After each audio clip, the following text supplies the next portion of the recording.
Chapter 4306. As he spoke, he glanced at the fruits by the bed and asked with a smile, "Do you want to eat something? Are you hungry?" "Where is Gong Fan?" Yun Shirshir repeated stubbornly. Xiao Chen's expression finally froze.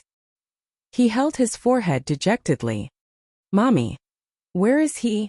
Yun Shirshir's tone finally became anxious when she couldn't see Gong Fan. "Answer me. Mommy, calm down. You're injured now and your wound has just been stitched up. Don't get agitated. Lie down first." Yun Shirshir's chest heaved slightly. She was a little anxious, but she was worried about Xiao Chen's emotions. She suppressed her agitation and kept asking, "Where is Gong Fan? Why aren't you answering me? I just want to know where he is. Why are you here watching over me but not seeing him? Where did he go? Did something happen?" When Xiao Chen heard this, he felt very upset. He understood that in Yun Shirshir's heart, perhaps because she had depended on Yu for such a long time, so her feelings for Yu were stronger than his. He knew that Yun Shirshir favored Yu, but he also understood. After all, humans were not saints. A bowl of water would never be filled. He understood Yun Shirshir's preference for Yu. But sometimes he also felt a little disappointed and sad. Xiao Chen said desolately, "Isn't it good for me to watch over you? I watched over you for an entire night. When you woke up, you didn't even see who I was, but the first names you called were Gong Fan and Yu. Do you not want me to watch over you?" His tone was desolate and lonely. Yun Shirshir was secretly shocked. At the same time, she realized that her tone and expression had made Xiao Chen feel a little lonely. "I'm sorry, Xiao Chen." Yun Shirshir grabbed his hand sadly. "I'm sorry. I was just too worried. After all, you know Yu's condition. I'm too worried about him. Sometimes I really wish I was Yu. Even though I'm not in good health, at least I can get more of your attention." Xiao Chen couldn't help but give up on himself. Yun Shirshir immediately scoffed.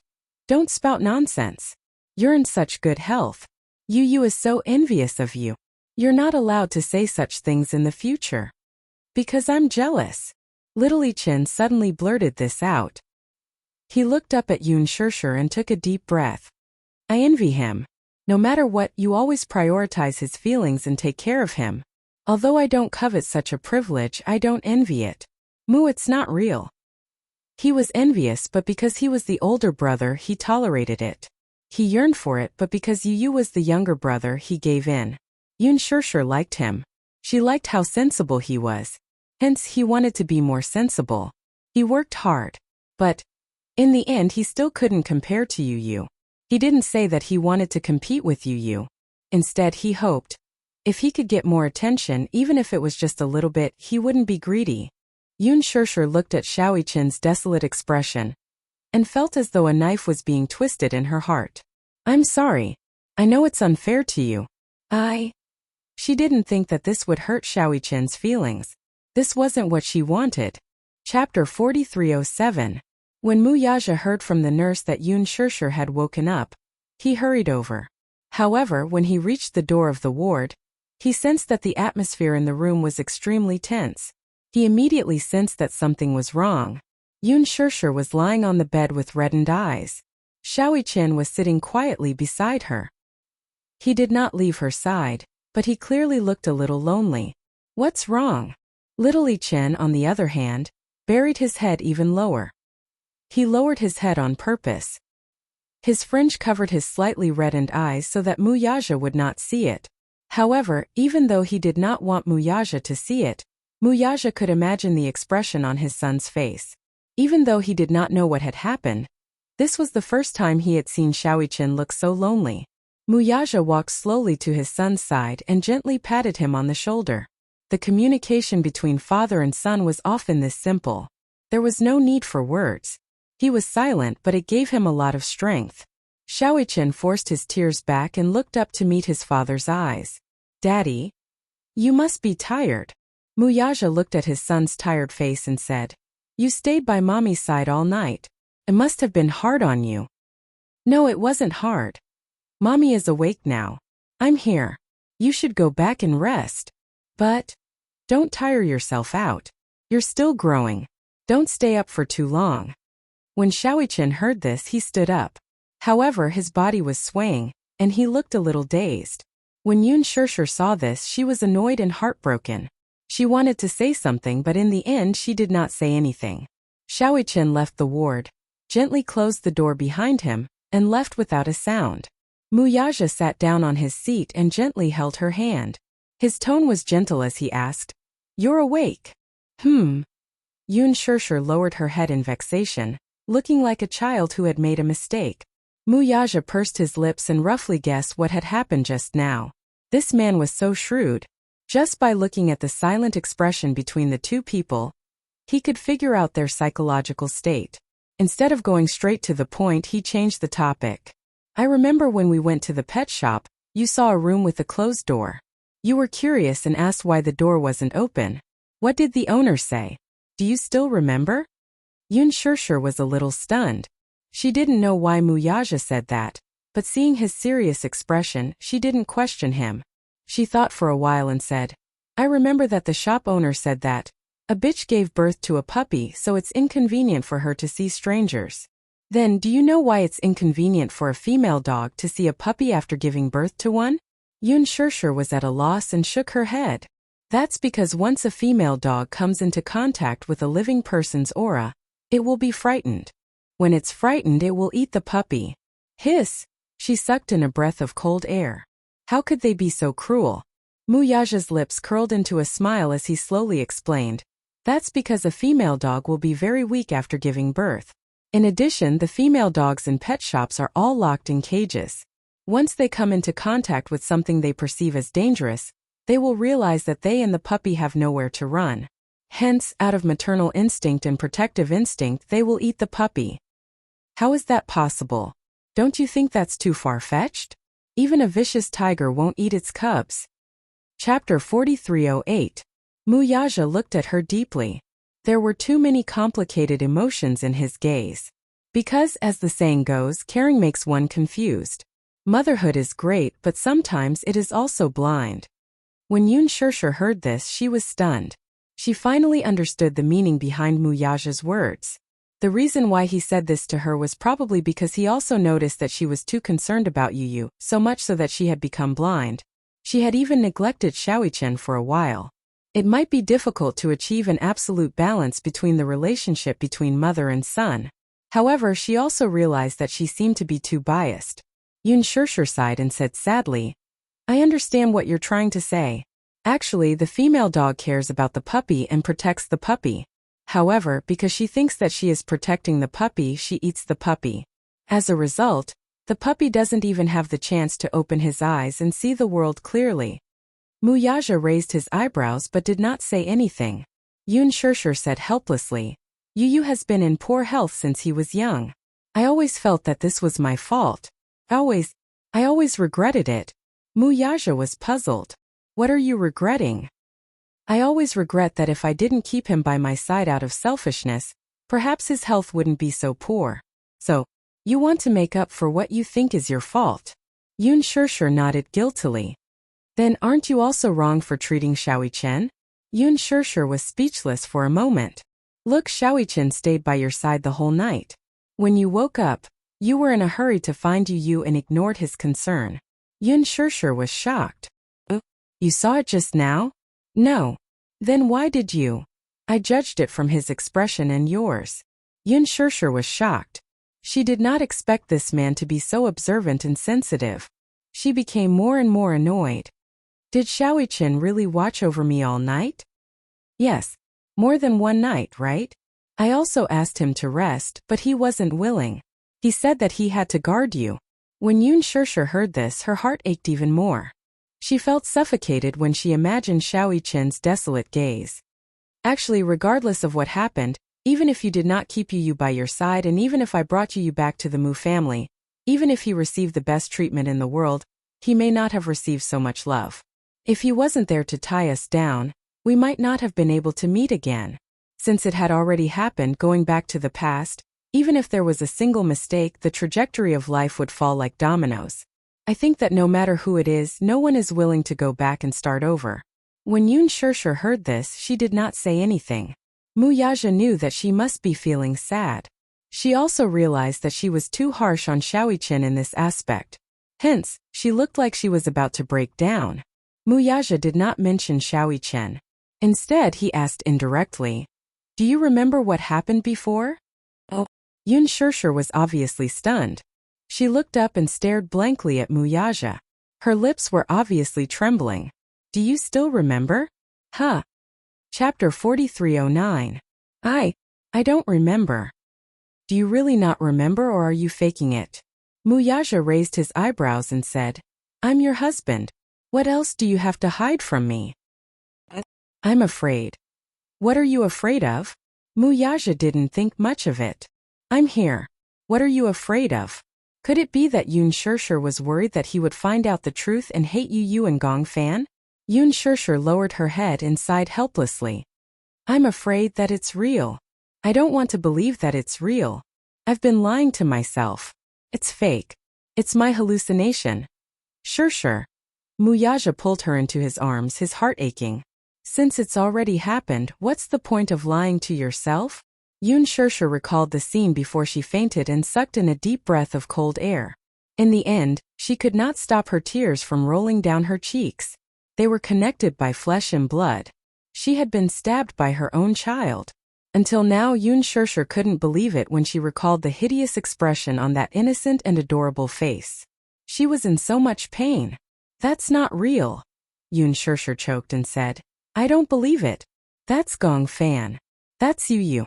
That's not real." "Yes, that's not real. Something must have gone wrong." Muyaja stroked her hair gently and comforted her. "Don't worry too much, okay? Everything will be fine." "That's definitely not Gong Fan. He wouldn't do that. You wouldn't do that either." "Okay, I believe you." When Yun Shirshir heard his words, she finally heaved a sigh of relief. It was as if a heavy burden had been lifted off her shoulders. "Then, can you tell me now what exactly happened?" Yun Shirshir calmed down a little as she slowly explained the situation. At that time, she only remembered that she was sitting by the bed and cutting an apple for Gong Fan. At that time, Gong Fan was still in a semi-conscious state. The nurse said that Gong Fan would wake up soon. She thought that when he woke up, the apple would be cut. After she finished peeling the apple, Gong Fan woke up. She was ecstatic because the doctor had told her that if Gong Fan woke up, it meant that he was fine. However, her joy did not last long, because she felt that Gong Fan's expression was obviously a little unusual.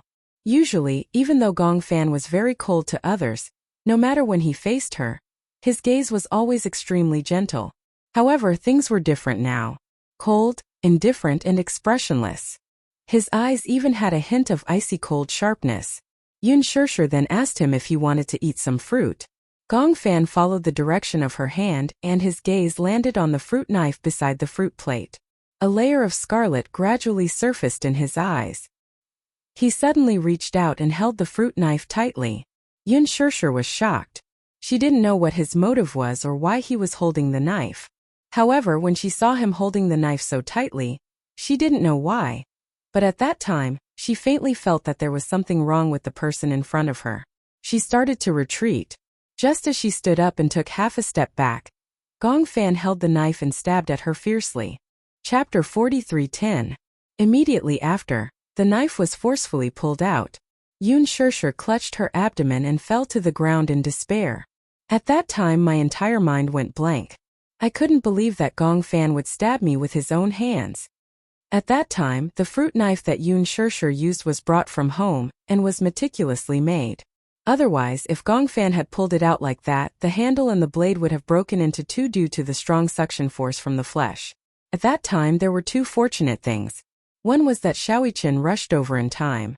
When Gong Fan waved the fruit knife and was about to stab her again, Xiaoyichen stopped him in time. Another fortunate thing was that, although the knife had been pulled out of his body, causing him to bleed profusely, Yun Shirshir was still in the hospital. If this had happened at home or somewhere more than a 30-minute drive away from the hospital, she would definitely have been in a life-threatening situation due to excessive blood loss.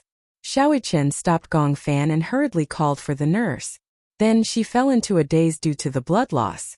Because of the intense pain in her abdomen, she didn't dare to move easily. From the beginning to the end, she only maintained one posture. She still remembered the piercing pain caused by the muscles all over her body when she was carried onto the operating table. It was still unforgettable. What happened after that had nothing to do with her. She only remembered waking up once after the operation. However, because the effects of the medicine had just worn off when she woke up, the nurse happened to be changing her dressing. She only felt that there was a terrifying wound on her abdomen. It had already been stitched up, but the wound was extremely hideous. The stitched area was red and swollen, and there was yellow medicine applied on it. It was a stark contrast to the rest of her fair skin.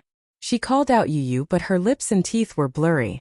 The nurse thought that she was crying out in pain and gave her an analgesic pump. Then she fell asleep again in a daze. Where's Gong Fan? Yun Shirshir looked at Muyaja worriedly. Where is he now? Muyaja didn't say anything for a moment. When Yun Shirshir saw this, she couldn't help but tremble in fear. You didn't lock him up, did you? In fact, if Muyaja really locked him up, Yun Shirshir would not be surprised. After all, to everyone, Gong Fan was now a dangerous person. Muyaja said, I didn't lock him up. Then where is he? Muyaja said calmly, I've already asked Alice to take him back to Hurricane. Well, what? Yun Shirshir's heart jumped again. Muyaja knew that she was a little agitated when she heard this, so he held her shoulders and said seriously, Now you have to admit that Yu is sick and Gong Fan's existence is Yu's suffering. Didn't you say before that you were determined to give up Gong Fan for Yu? Although this decision may be a little cruel, but do you really have the heart to destroy Yu's life for your selfishness? Yun Shirshir couldn't help but widen her eyes. Do you really have the heart to do that? Muyaja's eyes were slightly red. It was obvious that he had used up all his willpower to make this decision. Chapter 43:11. Hell. Just hearing this word made Yun Shirshir feel extremely depressed. She pursed her lips tightly and her whole body began to tremble. She didn't dare to blink, afraid that if she blinked, her tears would fall. However, no matter how wide her eyes were, tears continued to fall from her eyes and dripped onto the white blanket. I'm sorry. Yun Shirshir's voice was extremely hoarse. All this time I've been like a spoiled child. Whether it was Yu Shaojia Huajin Yu Shaoichen Gong Fan. No matter who it was, they all doted on me like I was a princess. I've been spoiled, and I've become more and more willful. I'm sorry. I shouldn't have been so selfish. For my own thoughts, I became Yu's shackles. I'm sorry. She had apologized countless times, but when she said this, it really meant that she had no choice but to let go. No matter how unwilling she was, she had to let go. All this time she had been doted on by everyone. She was deeply grateful that she had a husband named Muyaja, a pair of adorable twins named Shaoichen and Yu, a cute daughter named Yueyao, and two younger brothers named Gongjia and Huajin. Everyone doted on her at all costs. She had been too arrogant because she had been pampered too much. She had wanted too much. She had asked for too much. However, what she wanted did not belong to her at all. She couldn't bear such a price. It was all Yu's fault. When she thought of Yu, her heart ached fiercely again. I'm sorry. Yun Shirshir was so upset that she cried loudly. Muyaja hugged her, his heart aching. Don't cry. This isn't your fault. Yun Shirshir couldn't stop crying. Even now, the wound had not been completely stitched up. Every time she cried, it would affect the wound, but she could not control it at all. Muyaja's heart ached, but there was nothing he could do for her. He could only kiss her silently and hug her. Unknowingly, his eyes were also wet. Outside the ward, Shaoichen leaned against the door and covered his mouth. His eyes were unbelievably red. Mommy. In the cabin, amidst the incomparable silence, Gong Fan's body suddenly curled up. His hands grabbed his chest, and his entire body trembled from the pain. Even though his voice was very soft, Lisa, who was resting at the side, was immediately awakened. She turned her head and saw Gong Fan curled up into a ball on the sofa. She rushed over nervously. What happened? Mommy. Lisa was extremely worried. She gently patted his face, thinking that he was having a nightmare, and shook him. Gong Fan, wake up. Are you dreaming? Gong Fan? Gong Fan was finally awakened by her shaking. He lifted his heavy eyelids with difficulty and opened his eyes. His vision was blurry, but he saw Lisa's hazy face. Lisa sized him up nervously. What's wrong? Did you have a nightmare? Gong Fan sat up from the sofa with his hand on his chest. He still had lingering fears. My chest hurts. Hurts? Why would it hurt? As soon as he finished speaking, Lisa saw Gong Fan's breathing suddenly quicken. Respiratory syndrome. Chapter 43:12. Now that he had suddenly relapsed, Lisa was at a loss. How did this happen? Gong Fan leaned against the sofa and curled up. His breathing became more rapid and his shoulders trembled violently. Lisa's heart ached, but she didn't know what to do. What should we do? Lisa immediately rummaged through the cabinets and started looking for the paper bag. Gong Fan had used up all his energy just to maintain the balance of his breathing. Lisa couldn't find the paper bag no matter how hard she searched. However, she was still calm. She rushed to Alice's room and knocked hard on the door. Alice, Gong Fan is having a relapse. Wake up. Alice wasn't in a deep sleep. She was woken up and rushed out of the room. Just as she reached the door, she heard rapid breathing coming from the sofa. She immediately realized that something was wrong. She turned around and returned to the room. She immediately took out the paper bag from her bag. Because of Gong Fan's health, the paper bag was always prepared. Although Yu's health was already very stable, Alice still prepared these necessities just in case. She took the paper bag and walked to Gong Fan's side. She stuffed the paper bag into his hand. Grab him. Do you know the method I taught you? Gong Fan trembled as he grabbed the paper bag and aimed the mouth of the bag at his nose. I've had respiratory syndrome. The patient would breathe faster and shallower due to excessive anxiety, pain, fever, crying, and other situations, causing respiratory alkalosis, which was hypocapnia caused by excessive carbon dioxide excretion. It could be shown as dizziness, numbness in the hands and feet, and around the mouth. By using the paper bag, it formed a dead space for the respiratory tract, which helped to restore the concentration of carbon dioxide. This was a simple and effective method. With Alice's help, Gong Fan used the paper bag and tried his best to adjust his breathing. Take a deep breath. Gong Fan took a deep breath. The paper bag shrank rapidly as the air flowed out. Breathe, exhale. Gong Fan slowly exhaled the turbid air from his mouth and nose. His rapid breathing gradually cooled down. Gong Fan tightened his mouth and his breathing became slower and slower. Alice heaved a sigh of relief. Lisa asked with a strange expression, "Why did he suddenly fall ill again? I thought that he had completely recovered from his respiratory syndrome." This kind of illness is mostly caused by mental and psychological problems. In addition, his lungs and heart aren't as healthy as ordinary people, so it's easy for him to relapse. It can be triggered by any reason, and there is no such thing as complete recovery. Lisa nodded as if she understood. Then you must be more careful in the future. It's better to have these things ready at all times. Yes. What would happen if there was no paper bag? Alice raised her eyebrows and replied, "Didn't I say before that if it's serious it might cause shock?" Lisa shuddered. It was no wonder that Yoon Shirshir would always carry a few paper bags with her at all times, even if she didn't carry any cosmetics or makeup powder in her bag. So this was the reason. She even felt that Yoon Shirshir was too cautious. Little did she know that Yoon Shirshir's concern for Gong Fan was meticulous and meticulous. Chapter 43:13. Gong Fan, how do you feel?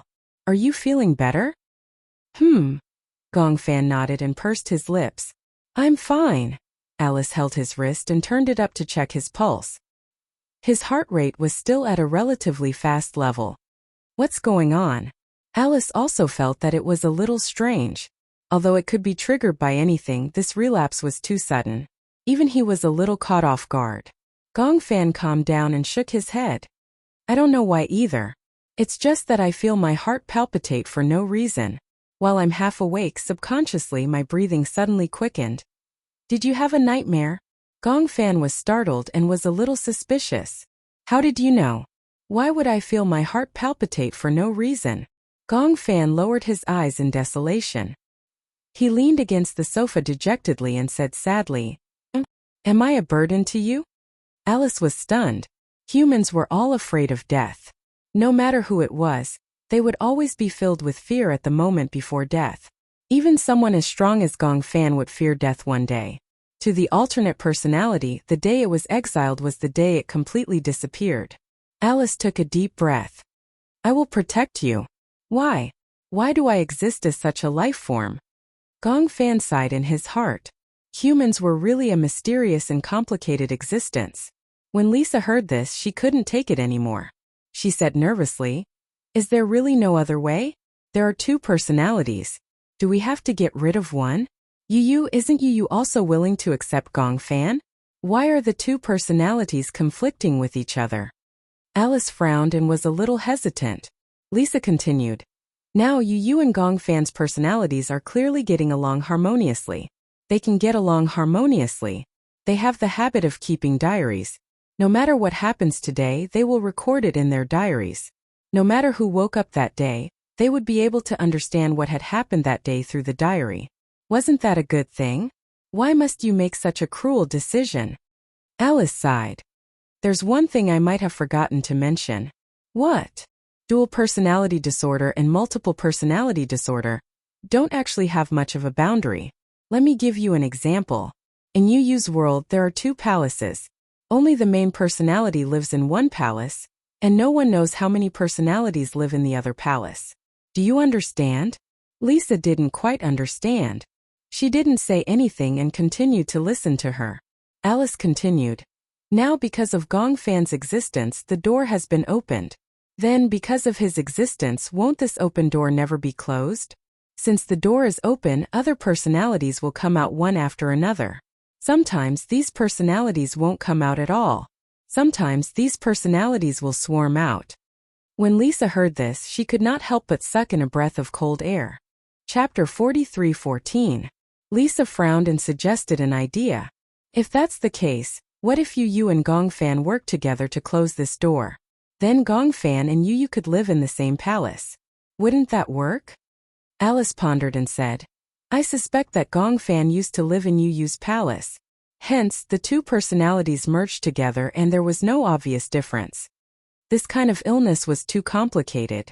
A person's mental illness was far more difficult to control than a physical illness. A person's physical illness could be seen and could be cured through surgery. However, mental illness could not be cured. Hence, in the field of mental illness, hypnosis was definitely the best treatment method. Then the problem is how to close this door. Alice stood up and glanced at Gong Fan. She said hesitantly, Do you know what I suspect the most now? What? I suspect that Professor Romanka created Natalia's second personality through hypnosis. Then, he sent Natalia to Yu's side and the second Natalia, through hypnosis, created a third personality in Yu to complete the purpose of his experiment. Lisa was suspicious. Does Romanka know about Yu's illness? Yes. Alice said. I consulted him about Yu's illness before. He was very interested and suggested that he wanted to do the experiment on Yu. I did not agree. You mean? Lisa quickly understood what Alice was trying to say. Actually, Romanka deliberately sent Natalia to Yu's side so that it would be easier for him to carry out his plan. Rather than calling it a plan, it was better to call it a conspiracy. That's what I suspect. Gong Fan was silent. Just thinking about it in detail was enough to make one terrified. Indeed, after experiencing Natalia's hypnosis, his body had undergone earth-shaking changes. Then what should we do now? When we return to Hurricane, I will invite Romanka over. Lisa was surprised. Isn't that the same as letting a wolf into the house? How could that be? If a hurricane comes, then it's my territory. What kind of storm can he stir up? When Lisa heard this, she was still a little worried. Professor Romanka always gives me the feeling that he is a cunning old man. He was once an authority in psychology, and a senior professor of multiple personality disorder. When I interacted with him before, I had to be careful when I spoke to him. Gong Jia passed through a grill and entered another part of the cabin. The entire private jet was divided into two cabins. The other cabin had the same structure as the main airport he was in. By then, Hua Jin had already put Natalia to sleep. Hua Jin, on the other hand, had drunk some coffee in the afternoon, so he wasn't sleepy and was drinking tea in the living room. When Gong Jia walked in just now, he caught a glimpse of Gong Jia from the corner of his eye and immediately felt nervous. Why are you here? Can't I be here? Gong Jie sat up on the sofa and crossed his legs elegantly. Hua Jin looked even more uneasy. He put down the teacup and looked at Meng Chao. It's so late.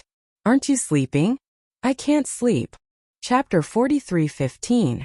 Hua Jin stood up, poured a cup of brewed tea and handed it to him. Gong Fan took it and asked curiously, "What tea is this?" "I don't know. I only saw this box on the wine cabinet." Da Hong Pao. Gong Jie only remembered that there were Da Hong Pao and Taiping Hokuei on the plane. That was to be used when receiving VIPs. Da Hong Pao? When Hua Jin heard this, he was very curious. Is this real Da Hong Pao or fake Da Hong Pao? The reason why he asked this was not because he doubted Gong Jie, but because Da Hong Pao was really a noble tea. It was extremely rare. Da Hong Pao was produced in Fujian's Wui Mountain. It was an oolong tea of excellent quality. It was a special tea in China. There were very few Da Hong Pao in history, and the only Da Hong Pao that was recognized were the few on the walls of the Nine Dragons' Nest. Because the Da Hong Pao tea trees grew on cliffs where no one could climb, the monks of the temple would use fruits as bait to train monkeys to pick the tea leaves.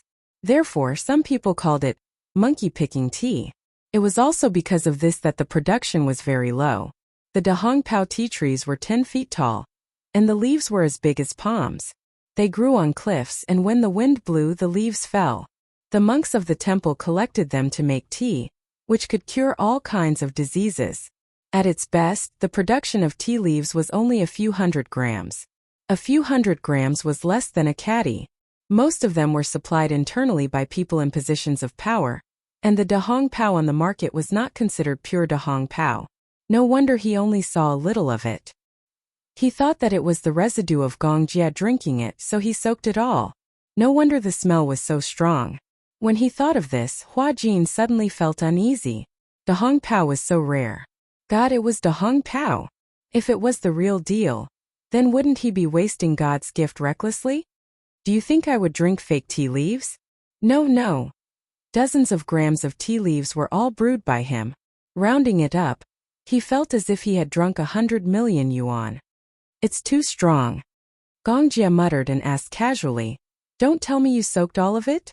Hua Jin blushed with guilt. He replied awkwardly. "I thought it was just ordinary tea leaves." Gong Jie's face darkened. "You think my tea leaves are ordinary?" "No, that's not what I meant." Hua Jin lowered his head and said guiltily, "At most I'll compensate you. I bought these tea leaves from an auction. 50 grams, 5 million. You'll pay for it?" Hua Jin's breath was stuck in his throat, making it even more difficult for him to breathe. However, he didn't want Gong Jie to look down on him. He braced himself and said, "I'll pay for it. It's not like I can't afford it."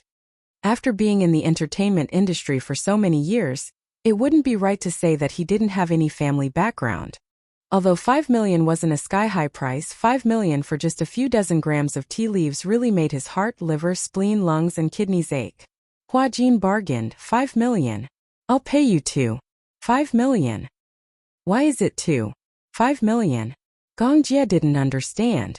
Hua Jin pursed his lips and glanced at the teacup in Gong Jie's hand. "Didn't you drink it too? The drinker gets a share. Is that how you calculate it?" Gong Jie said unhappily, "You've soaked such good tea leaves in one go. The essence is gone, and you still have the nerve to say that the drinker gets a share?" Hua Jin felt even more guilty. He muttered to himself, but he couldn't hear what he was muttering. How painful. Chapter 43:16. When Gong Jie saw him sitting on pins and needles, he suddenly found it funny. The anger in his heart was also swept away. Hua Jin felt very uneasy. He actually drank such precious tea in one go. He suddenly felt a little guilty. When Gong Jie saw this, he snorted. "Forget it, I don't like Da Hong Pao. I like to drink green tea." "Then what's the tea beside Da Hong Pao?" Hua Jin asked. "Taiping Hokuei." "Hokuei." Gong Jie raised his eyebrows and glanced at him meaningfully. "Why, are you still coveting my Hokuei?" No, how would he dare to? Just drinking a pot of Da Hong Pao was enough to make him bankrupt. If he drank another pot of Hokuei, wouldn't he be emptied of all his savings? Corrupt, it's really too corrupt. Hua Jin thought to himself. In this world, the gap between the rich and the poor was really too big. Some people were born with a silver spoon in their mouths. When they were born, they were destined to be the cream of the crop. Some people, on the other hand, had lived for most of their lives and did not understand even a little bit of what life was like. 5 million to Gongjia might be a pot of tea, but to an ordinary family, it might be an income that they would not be able to earn in their lifetime. It's not fair. Hua Jin also felt a little unbalanced. Although his voice was very low, Gongjia heard it clearly. What's not fair? Hua Jin said frankly. Look, this pot of tea of yours is equivalent to an ordinary family's lifetime savings.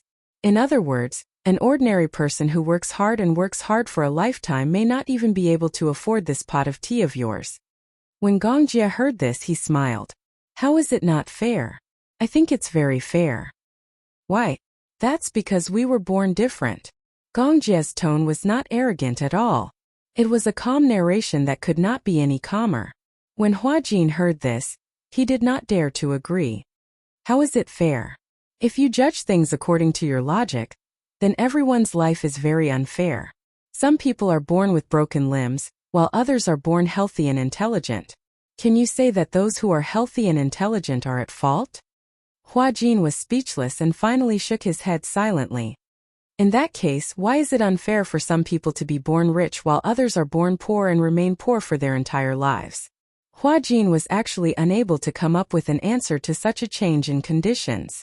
In other words, if a person who was born with a disability walks on the road, according to your thinking, you will definitely think that he is the person in the world who was treated the most unfairly by fate. Then I still feel that fate is unfair to me. Why? Hua Jin was a little confused. What else do you think is unfair? You live in a big villa and have your own private jet. To you, money is just a string of numbers in your bank account. You are blessed with good looks and will never know the taste of poverty. You probably can't even understand that some people can't live a stable life, right? You are the elite standing at the top of the pyramid in this world. You will never know how the people at the bottom of the pyramid live. Chapter 43:17. Gongjia's expression froze when he heard that. His gaze turned cold as it slowly landed on Hua Jin. He gently put down the teacup in his hand. Hua Jin also realized that his words were too extreme. He bit his lips, not knowing how to explain. Gongjia placed the teacup on the table and smiled. You're wrong. Huh. On the contrary, I've seen more of such deviations than you. Gongjia looked up and stared at him. In southern Fei, I've seen extravagant aristocrats who drove luxury cars worth millions and lived in mansions worth tens of millions. The slums that were separated from the wealthy district by a street never had a single light on at night. In Felvbin, I've seen children who had just turned 6 years old follow their siblings and jump into dirty gutters.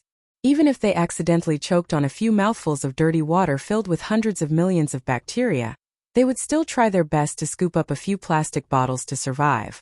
To them, the most extravagant and luxurious meal was the leftovers of ordinary people that were on the verge of rotting. I've also seen refugees living in the flames of war, using their blood as the price to support a bunch of corrupt regimes. Yes, you're right. Fate is very unfair. But this is the true face of fate. It's very funny, but ordinary people don't dare to laugh at it. Hua Jin was stunned. Do you know what fate is? Gongjia smiled. You can't get what you want, but you don't get what you want. Do you think those rich children are all enjoying life when they're born? Yes, they're enjoying life, but at the same time they're also enduring it. Enjoying things that ordinary people couldn't even dream of, and enduring things that ordinary people didn't dare to endure. Gongjia was destined to live an extraordinary life from the moment he was born. After returning to the Gong family, Gong Xiaoying appreciated him and he began to stand out. His extraordinary talent gave him an irreplaceable place in the Gong family. However, with his talent, even if he did not return to the Gong family, he would not be buried. A strong and outstanding seed, if casually thrown into the dust, would quietly break through the soil and bloom into a beautiful flower. Just like Yu. His childhood environment was so ordinary that it could not be any more ordinary. However, Yu was destined to lead an extraordinary life. Yes, fate was such a funny thing. But ordinary people didn't dare to laugh at him. Since you've got it, cherish it. After Gongjia finished speaking, Hua Jin was still stunned for a long time. He didn't expect Gong Jie to say something so philosophical. Thinking about it, one could understand the meaning behind it. I'm sorry, Hua Jin sighed. I was too extreme. It's not a matter of being extreme or not. The man chuckled. It's just that you can't blame yourself for what you've gotten. Who doesn't have shackles? If that's the case, it's better. Hua Jin could not help but laugh bitterly when he heard that. It's hard to imagine that you're the one who said these words. Gong Jie glanced at him with a hint of self-mockery in his handsome eyes. If possible, I hope that my life will be more ordinary. How ordinary do you want it to be? Gong Jie's life was destined to be extraordinary. Hua Jin held his chin in puzzlement. If a person is too ordinary, it'll be very tiring. How do you imagine an ordinary life to be? It's good to be like you. Chapter 43:18. When Hua Jin heard that, he suddenly laughed. For an ordinary person like me, my life is already very extraordinary. But for young Master Gong, well, I'm indeed very ordinary.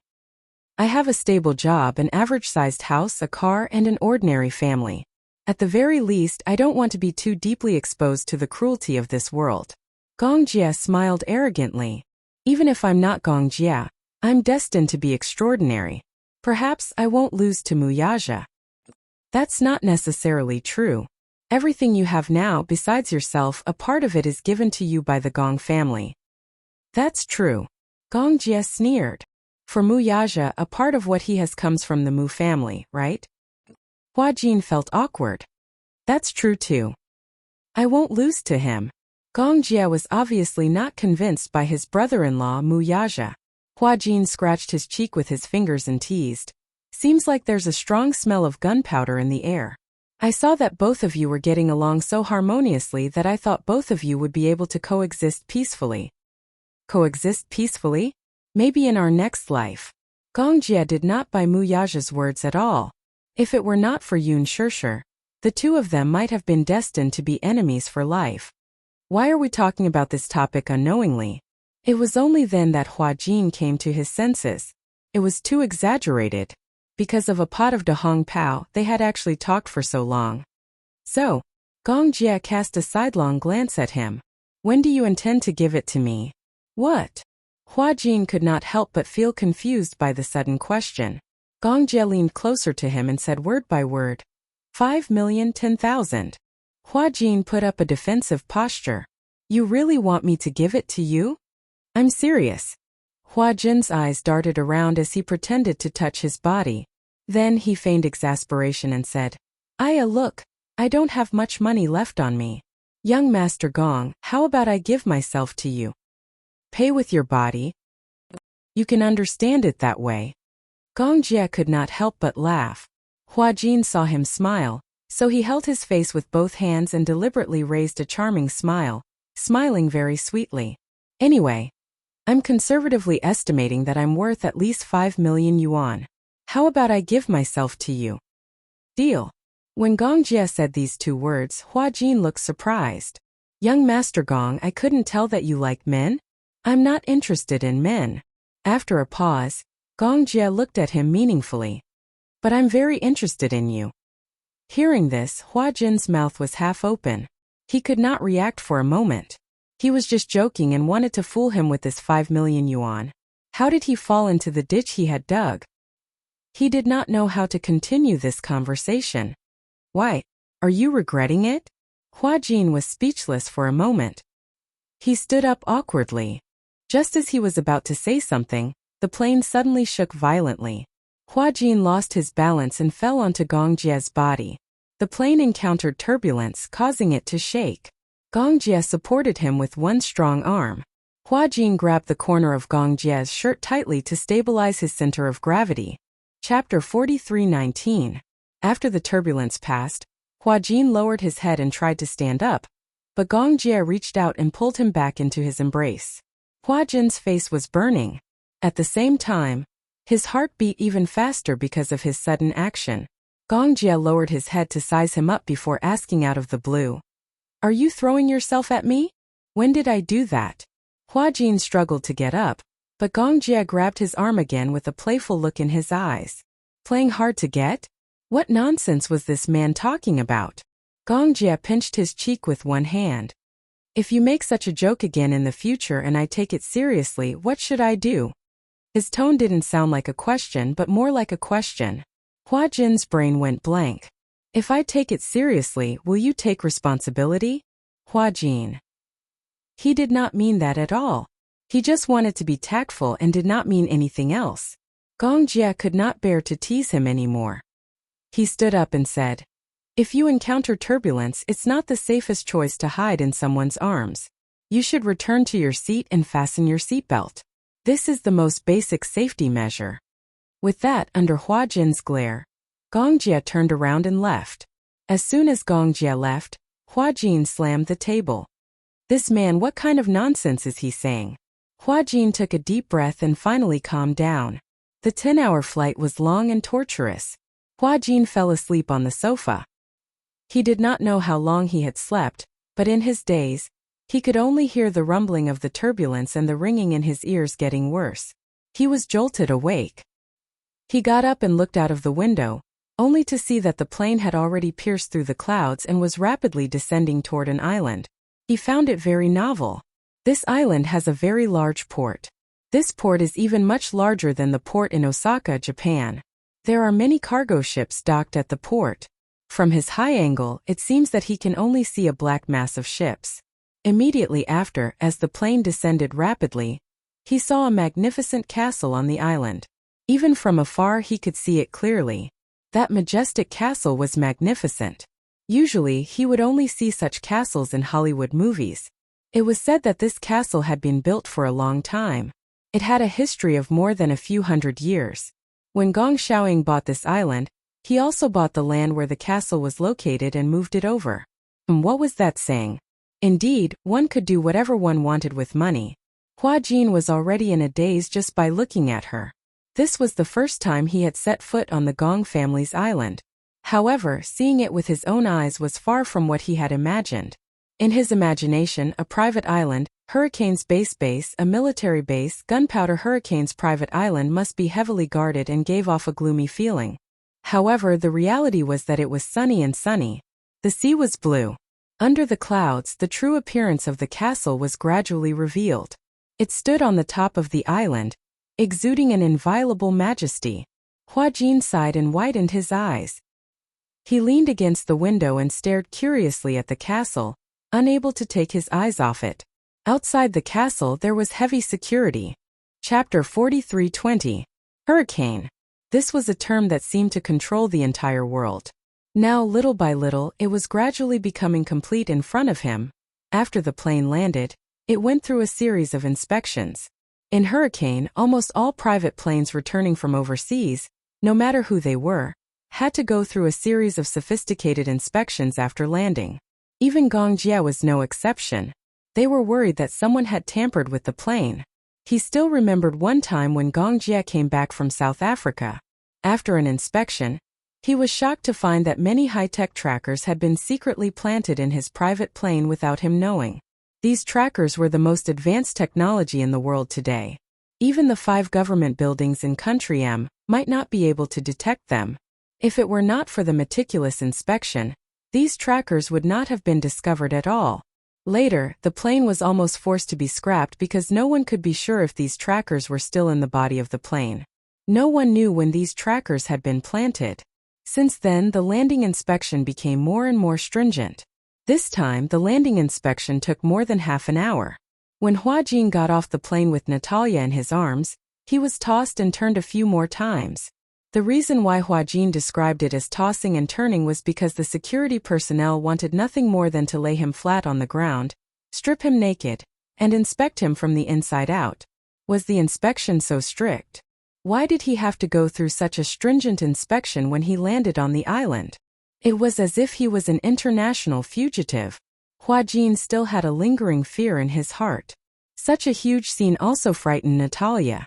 If Gong Jia had not stopped her, she might have had to go through a retina and blood test.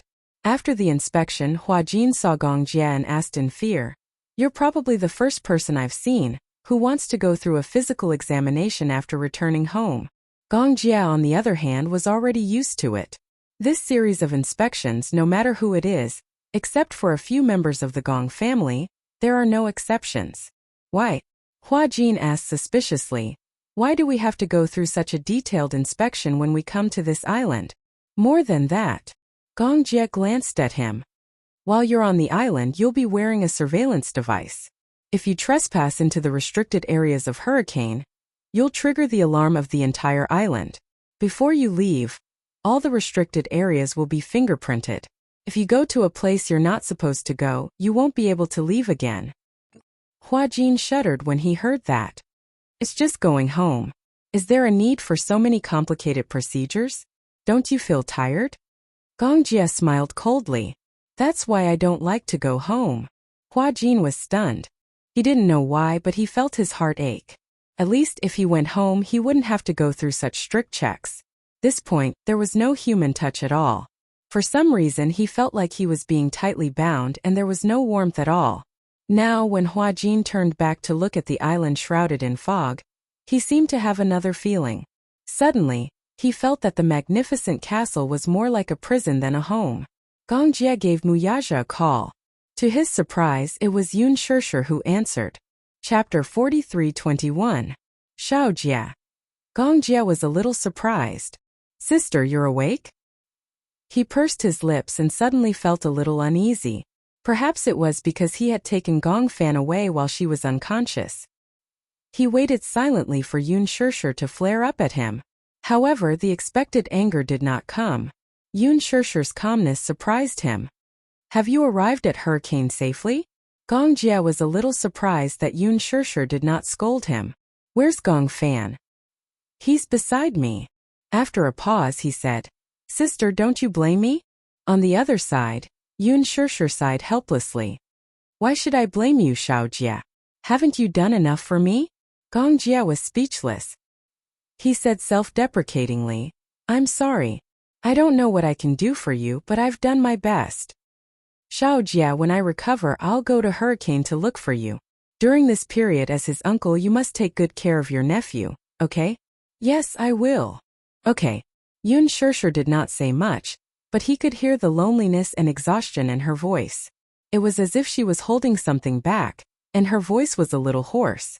Perhaps it was because of their telepathy. Gong Jie felt that she seemed to have made a serious decision. Sister. Yes? What are you thinking about? Gong Jie walked to the side and said worriedly, I have a feeling that you have a lot on your mind. After a long silence, Yun Shishir finally spoke. If there's really no other way, I'm really willing to give up on Gong Fan. At this point, Yun Shishir could not continue. She wanted to laugh to hide her heartache, but she could not hide it. I'm sorry to have worried you. All along, you've been indulging me and spoiling me, so much so that I've always imposed my own wishes on others. I'm sorry, Shao Jie. Don't apologize to me. Gong Jie said somewhat angrily. Big sister, how are you being willful? You've been the most sensible one since you were young. You'd rather be wronged than let others be wronged. I'm the one who's willful. You've always tolerated me since I was young. Now that I've matured, what's wrong with me spoiling you? He had an insufferably arrogant aura, as if no one in this world could stop him from treating her well. Yun Shishir was extremely touched. What had she done to deserve a husband like Muyaja, a younger brother like Gong Jie, and a pair of sensible sons like Yu and Xiao Yichen? Thank you, but I've made my decision. I hope that I can be responsible for Yu. I don't want him to suffer so much for me. Why is it for you? However, Gong Jie did not agree with her. Yu is not only suffering for you, he also wishes to coexist with Gong Fan. Isn't that so? Yun Shishir was stunned. Do you think that he's protecting Gong Fan for you only because of your wishful thinking? He once told me that he feels indebted to Gong Fan. All this while, Gong Fan has suffered for him. Hence, what he's suffering now is also for Gong Fan. Yun Shishir did not speak for a long time. Chapter 43:22. Okay. I understand, Shao Jie. The call ended. At the same time, Lisa and Gong Fan had also finished their inspection. The 10-hour flight was too tiring. Gong Jie arranged accommodation for them, gave them some instructions and went back to rest. Hua Jin came to the door of a room. The door was ajar. Natalia, who was behind him, poked her head out. Seeing that Hua Jin did not open the door, she asked curiously, "What's wrong? Why don't you open the door and go in?" Could he say that he was afraid? He was afraid that once he opened the door, he would appear in the surveillance camera's range. Previously, he had heard from Gong Jie that the Gong family was heavily guarded. Other than the room, no one was allowed to step into any other place. However, the room was not a safe place either. He felt as if there were countless pairs of eyes staring at him at this moment. Seeing that Hua Jin was in a daze, Natalia walked past him and pushed the door open. When she pushed the door open, what greeted her was a luxurious room that Hua Jin had not expected. The overall style of the room was champagne-colored. Pure white curtains, white solid wood doors and windows. Upon entering the room, he saw an extremely luxurious walk-in closet. In the middle of the room was a luxurious four-poster princess bed. The champagne-colored curtains gently covered the edge of the bed, instantly giving off a dreamy feeling. This room was originally prepared by Gong Xiaoying for Yun Shishir. In fact, this room was secretly prepared by Gong Xiaoying many years ago for Yun Shishir. At that time, Gong Xiaoying did not know that Yun Shishir was still alive. This room was personally prepared by him for his beloved daughter. Even though Gong Xiaoying at that time had a deep understanding that perhaps this room would no longer be of use, he still kept it. All the cleaning work in the Gong family was done by the servants. Only this room was personally cleaned by Gong Xiaoying himself. After finishing his work, he would often come here to sit for a while. For a long time this room had been spotless. Later on, he accidentally found out that Yun Shishir was still alive. After that, he returned to this room and sat there for the entire night. Gong Jie happened to pass by and heard Gong Xiaoying murmuring, "You're all grown up now. This room doesn't suit you anymore." Since then the room had been left empty. However, it seemed that Gong Xiaoying rarely came. In the past, to him, this room was more like a spiritual sustenance. However, now that he knew that Yun Shishir was still alive, there was no reason for this room to exist anymore. However, there were many guest rooms in the Gong family and there was no shortage of rooms. Normally, there was no need to vacate this room. But since Natalia was here, Gong Jie remembered that Gong Xiaoying had prepared this room for her. So he arranged this room for Natalia. Wow! The moment Natalia walked into the room, she threw herself onto the bed in excitement. What a beautiful bed! I like this bed. Which is prettier, the bed at home or here? Hua Jin was just asking casually, but Natalia replied without hesitation, "I like the bed here." Hua Jin's eyelids twitched violently. He seemed to have heard Gong Jie mention before that this room was decorated by Gong Xiaoying. What era was Gong Xiaoying from? Chapter 43-23. Could it be that his sense of beauty couldn't catch up with the people of the previous generation? Hua Jin's confidence was instantly crushed. Knock, knock, knock. Just as Hua Jin was feeling gloomy, there was a sudden knock on the door. Turning around, he saw Alice standing at the door. The door wasn't closed, but she didn't come in either. Instead, she stood at the door and said to Hua Jin, "Is it convenient to take Natalia away?" Hearing that she was going to be taken away, Natalia immediately shrank behind Hua Jin in fear and clutched the corner of his shirt tightly. No. She didn't want to go with Alice. She was leaning against Hua Jin as if he was her savior. Hua Jin glanced at Natalia and gently held her shoulders. He stroked her hair gently and turned to ask Alice, "What's the matter?" "I want to do a checkup on Natalia." A checkup? Hua Jin couldn't help but feel sorry for her. She was on the plane for 10 hours and had to do such a long checkup. The child is exhausted. She hasn't gotten used to the environment yet. And you want to take her away, won't you? Alice heard this and crossed her arms. Why else do you think we took a 10-hour flight back here? It's not a complicated checkup either. We just want to check her basic values. We'll send her back right away. Hua Jin heard this and was speechless. Hence he squatted down and coaxed Natalia. Go with Auntie Alice, okay? I'll wait for you here, okay? Where are we going? To do some checkup. He thought that Natalia would be unwilling and that she might cry and throw a tantrum, but she didn't. Natalia let go of his sleeve in disappointment. Her hands fell to the side as she nodded gently. Okay. She walked obediently to Alice's side. Although she was unwilling, she didn't say anything. Natalia, be good. I'll send you back later, okay? Okay. It was only when Alice took Natalia away that Huajin heaved a sigh of relief. However, as he wasn't familiar with this place, he stayed in the room and didn't dare to go anywhere. After such a long flight, he was extremely sleepy.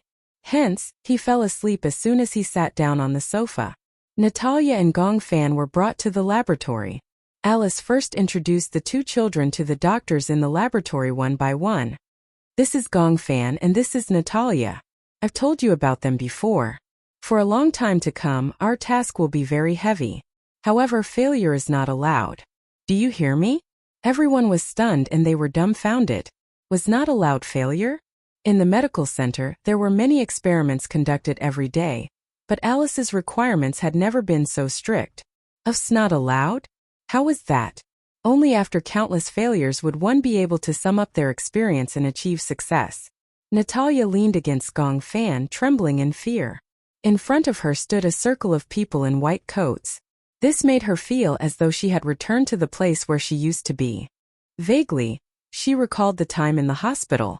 The pungent smell of disinfectant, the cold faces, and the white coats that always swayed in front of her eyes. Immediately, she felt a wave of disgust. Chapter 43-24. Natalia sized him up with trepidation. Gong Fan gently held her hand. Even though he didn't say anything, he only gave her a determined look. Natalia felt comforted. It seemed that with him around, everything became less scary. Alice discussed with the specialists for a while and clapped her hands lightly. Okay, it's settled then. She turned around and looked at Natalia and Gong Fan. She immediately said, Okay. Now it's my turn to introduce you to my partners.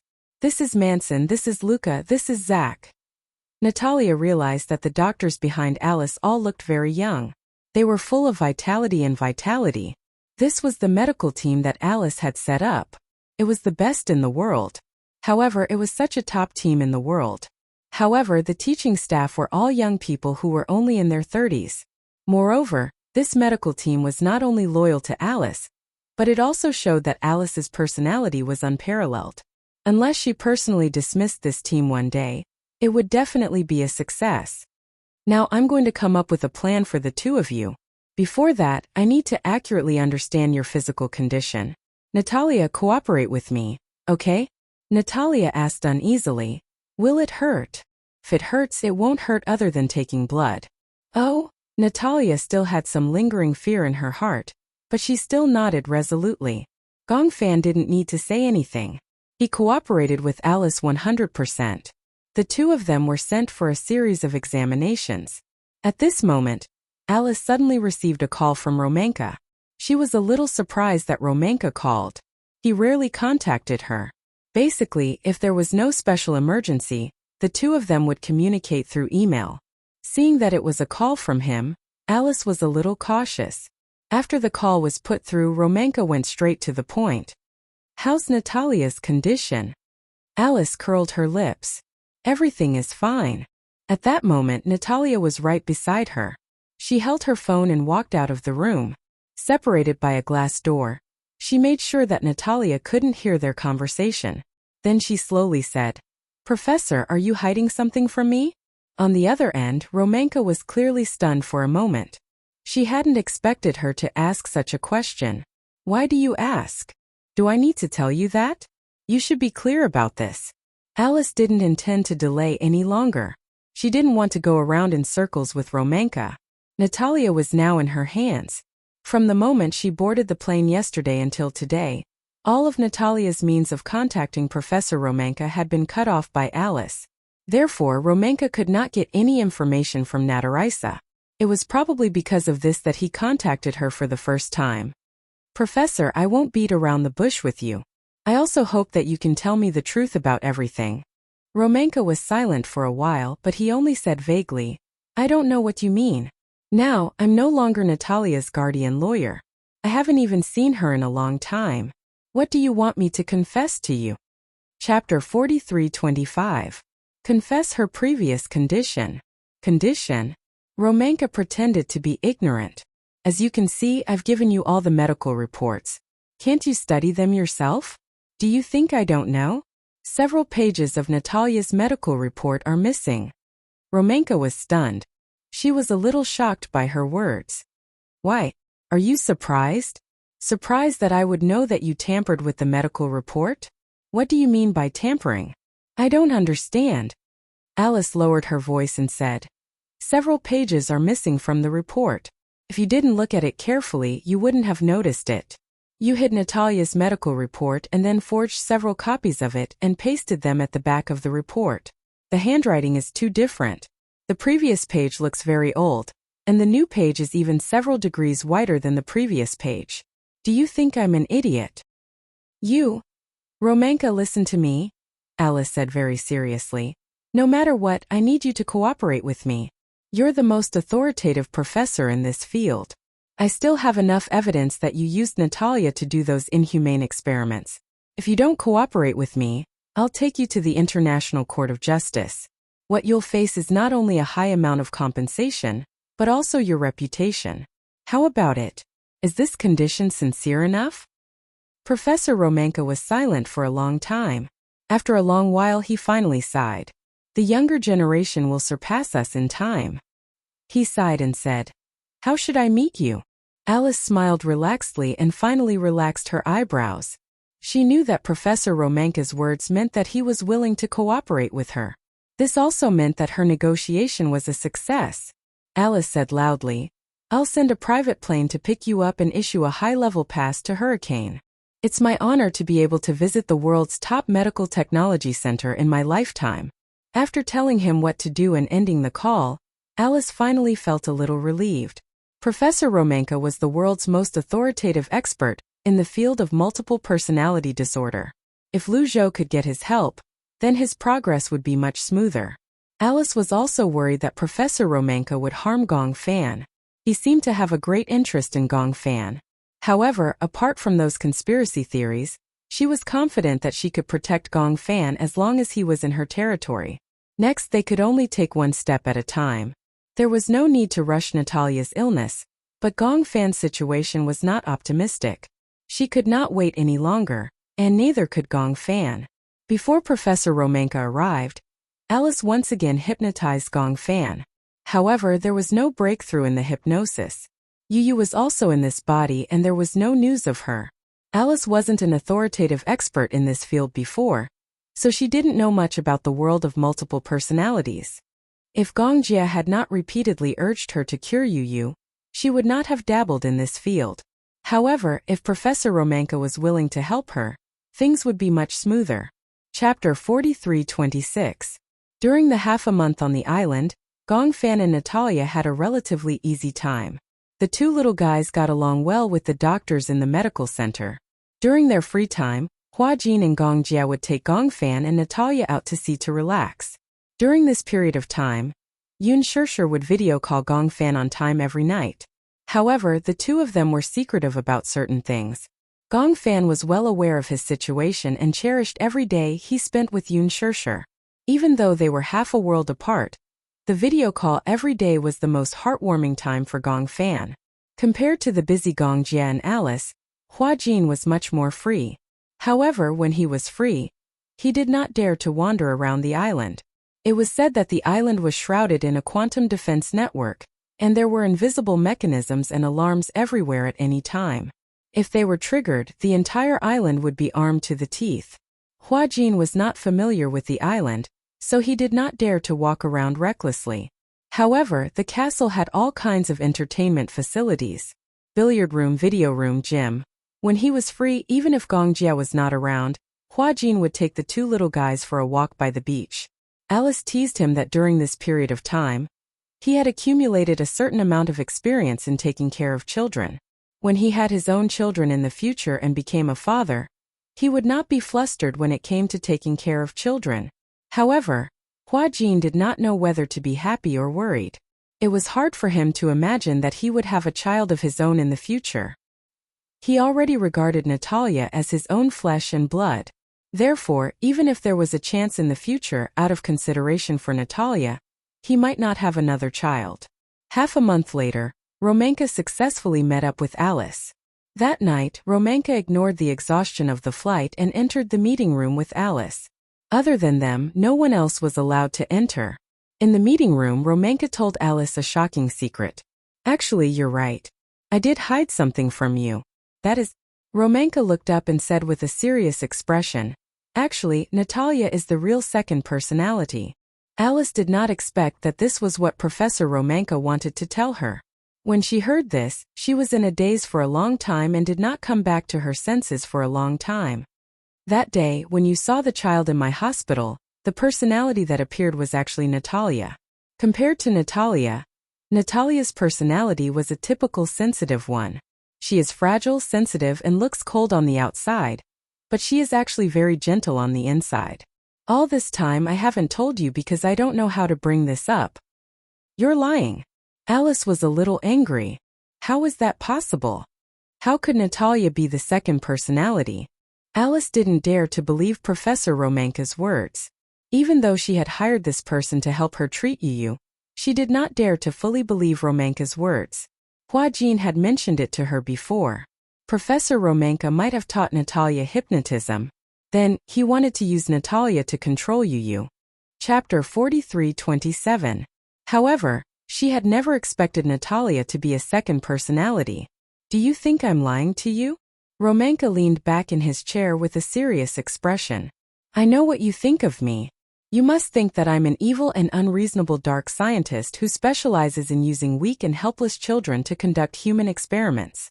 Yes, Alice, to be honest, I have my own ambitions. Multiple personality disorder was still unknown in this world. In fact, there were many people with multiple personality disorder in this world. The list of people with multiple personality disorder did not include people with multiple personality disorder all over the world. In other words, the patients we have now are just the tip of the iceberg. Alice, I want to conquer this field too much, so I seem a little eager for quick success. Perhaps in your eyes this is evil, but I don't think so. You don't have to think of me as evil. There's no need. Even though Romanka's tone seemed so sincere, Alice did not dare to believe him completely. According to what you said, could it be that Natalia's personality was created by you? Yes. Then why did you create such a personality? Alice was skeptical. This is your so-called personality society experiment? Not at all. In fact, the medical community has always believed that multiple personality disorder is a condition of nature. But I don't think that anyone can have this condition. So, I chose Natalia as the experimental subject. Natalia is a classic melancholic personality. So, in order to treat this personality disorder, I created the innocent, kind, and warm Natalia. I still don't dare to believe what you said so easily. This fact was too far from the answer she knew. She could not believe that Natalia was a second personality. Then, it meant that Natalia was the main personality that would never disappear? Then, can you explain why Natalia knows hypnotism? Romanka was finally surprised when he heard this. He didn't expect Alice to be so meticulous in her discovery. How do you know that Natalia knows hypnotism? She hypnotized Hua Jin and Yu. Although I don't know what level her hypnotism is at, it should be at a higher level of sober hypnotism, right? Romanka was stunned. He suddenly smiled with admiration in his eyes. As expected of Alice, your observation is so meticulous. Yes, I taught Natalia hypnotism because she has trouble sleeping. So, I taught her hypnotism and used it to control Natalia. So, it was through that crystal ball. Yes. This is unexpected. Romanka, how did you teach her? Chapter 43:28. For now, let's not talk about Natalia. Let's put this matter aside. Alice paused and leaned closer to him. She lowered her voice and asked seriously, is there really no other way? I don't understand what you mean. Although you don't know much about Yu's condition, I've mentioned it to you before. But, oh, I get it now. You want me to work with you to come up with a treatment plan for Yu. But you don't seem to trust me. Look, you haven't even shown me a detailed medical report on Yu. Romanka looked at her calmly, his gaze probing. She sucked in a deep breath of cold air and said firmly, there's no way I'll report Yu's condition to you. Hearing this, Romanka laughed instead of getting angry. Look, you're not even willing to tell me his condition. How can I cooperate with you? Based on your words, even if you don't know his condition, You should be able to come up with a treatment plan. Alice obviously believed in Romanka's abilities. Romanka, however, laughed. What do you take me for? Do you think I'm a god? You're a doctor yourself. Don't you think it's unreasonable for you to say such things? Romanka paused and continued. If a doctor doesn't understand the patient's condition, he won't be able to come up with a treatment plan. Moreover, in the field of multiple personality disorder, it's still a difficult problem to overcome. Relatively speaking, even if the patient's medical record is complete, he may not be able to come up with a perfect treatment plan. Alice sat up in excitement. I can't delay any longer.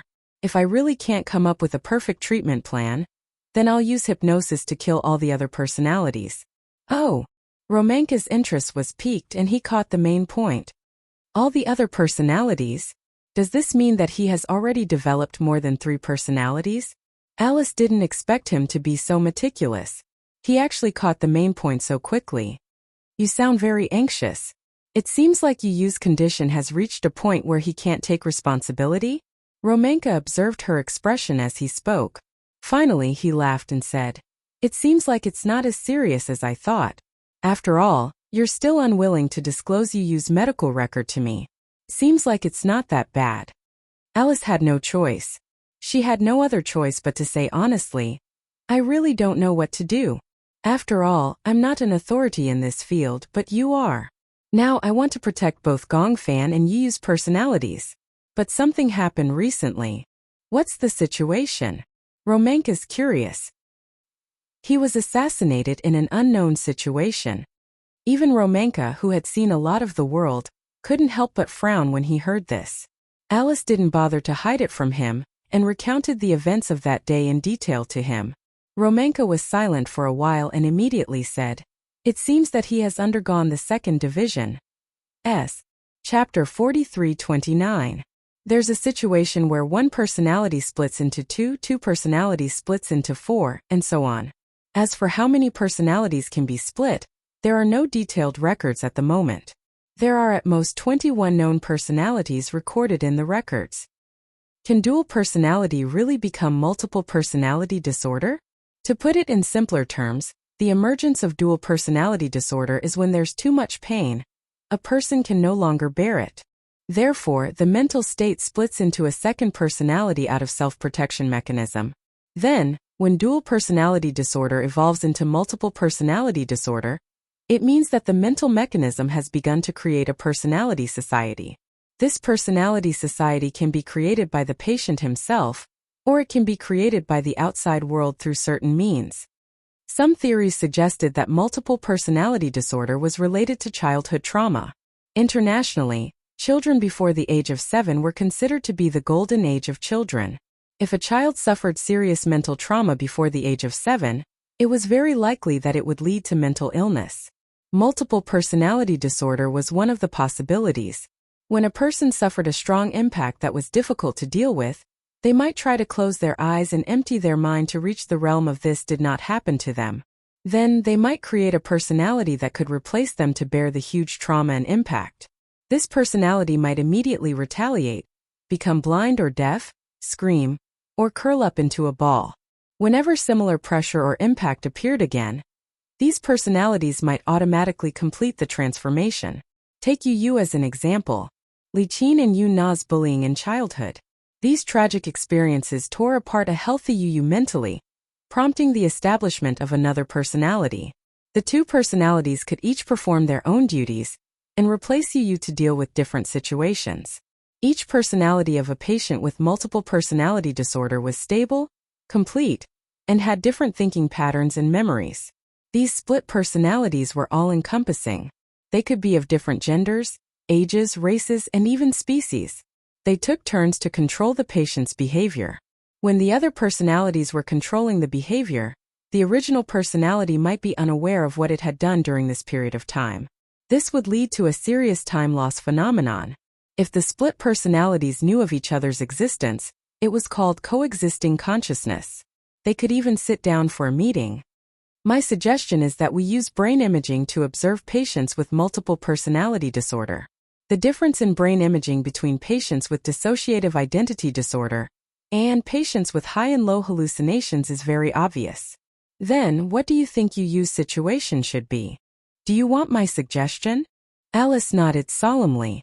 If you really want to keep two personalities, it's not impossible.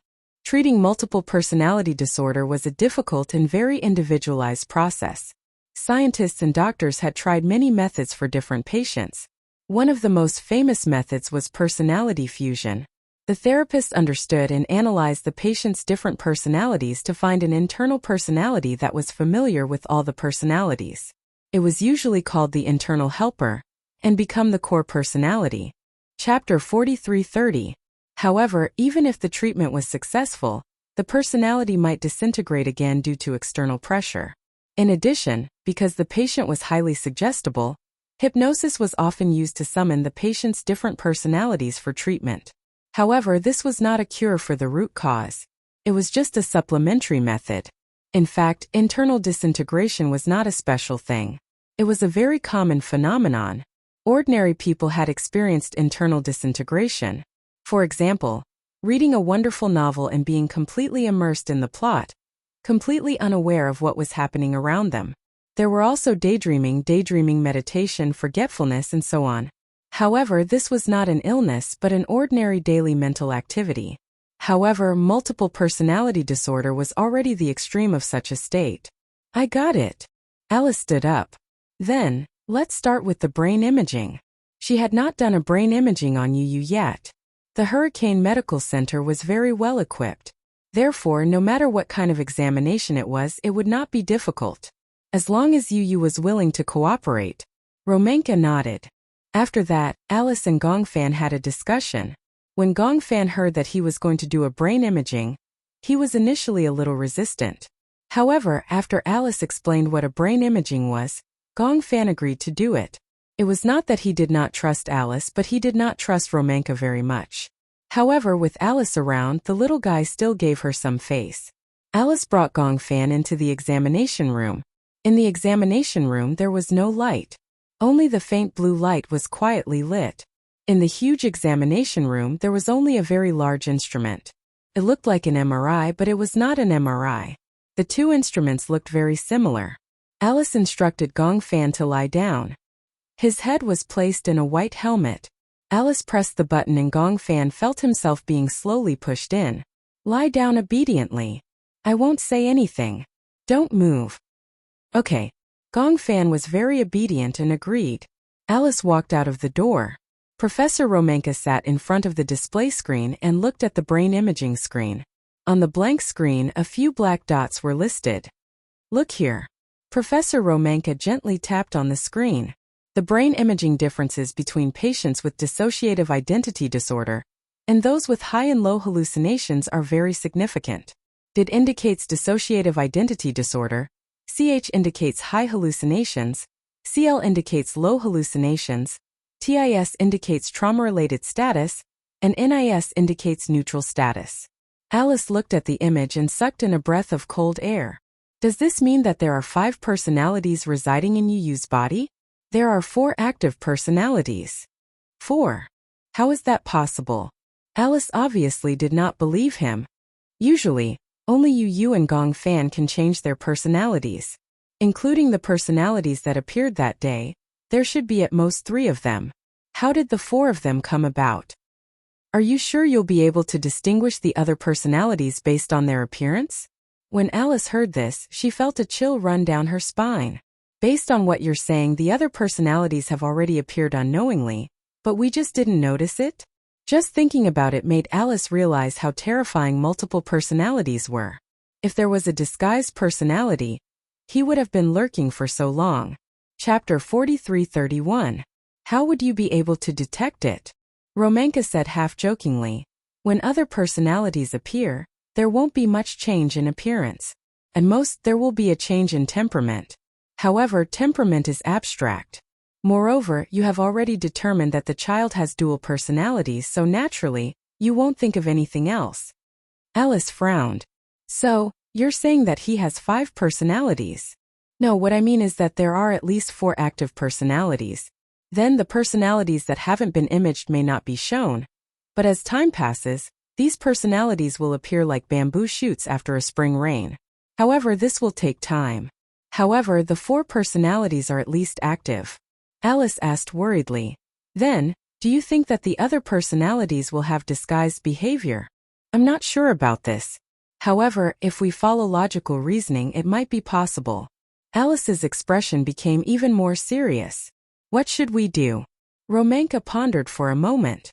If you trust me, then submit his file to me. I'll try to come up with a treatment plan. I'm very interested in him, but don't worry. I won't do any messy experiments on him. I'll be careful. Alice hesitated for a long time. Romanka was also very patient. He looked at her quietly. Finally, he saw that she nodded reluctantly. Okay, I'll trust you this time. Alice brought Professor Romanka to the archives room. She pushed open the heavy door. There were dozens of rows of tall bookshelves in the archives room. It was all-encompassing and stored a lot of patient information and medical literature. Romanka was not in a hurry to urge Alice to look for Yu's medical report. As soon as he stepped into the archives room, his eyes widened in surprise. This is unbelievable. It's like a treasure trove. It's not wrong to say that it's a treasure trove. Ordinary people don't have the right to set foot in here. Even in my medical team, there are only a few people who have the right to set foot in here. Then I would be honored. Alice led Yu to a row of filing cabinets. The filing room was filled with high-tech elements. There were automatic bookshelves and pupil scans. Alice entered the relevant information and soon, Yu's medical report was pushed out. Alice carefully handed the medical report to Romanka and said in a deep voice, Professor, we might as well try peaceful means before resorting to force. This file is very important, and it's the only one. You have to keep it properly. Also, if you have any ulterior motives toward Yu, we won't tolerate it. Now my personal freedom is in your hands, Professor Romanka said helplessly. Aren't you being too defensive? I have no choice but to be on guard. Alice revealed her true feelings. Some researchers are willing to give up their lives and dignity for the sake of research. The truth is extremely important. For detectives, the results of their deductions are more important than their lives. Then, for medical scientists, if they can study difficult diseases in this field, of course it's more important than their lives. Now that science is so advanced, you should know what it's built on. Chapter 4332. Alice said softly, It's built on countless failed experiments. Okay. But no matter what, you can't be a test subject. I hope you can make a clear distinction. I understand. After Alice and Romanka's meeting ended, it was already very late. At this time, Gong Fan and Natalia had already gone back to rest. After leaving the research room, Alice stared at Romanka's back view and called for her right-hand man. Ricky, send someone to keep an eye on him. Yes. The assistant behind her was very strict. He asked in confusion, Are you still worried about him? Not really. The main thing is that I have to be wary of Romanka, this old fox. Alice was very reluctant to hand over Yu's medical report to Romanka. But now, other than this, she couldn't think of a better solution. She could only hope that this old fox could come up with a useful solution. Romanka took the medical report and locked himself in the room.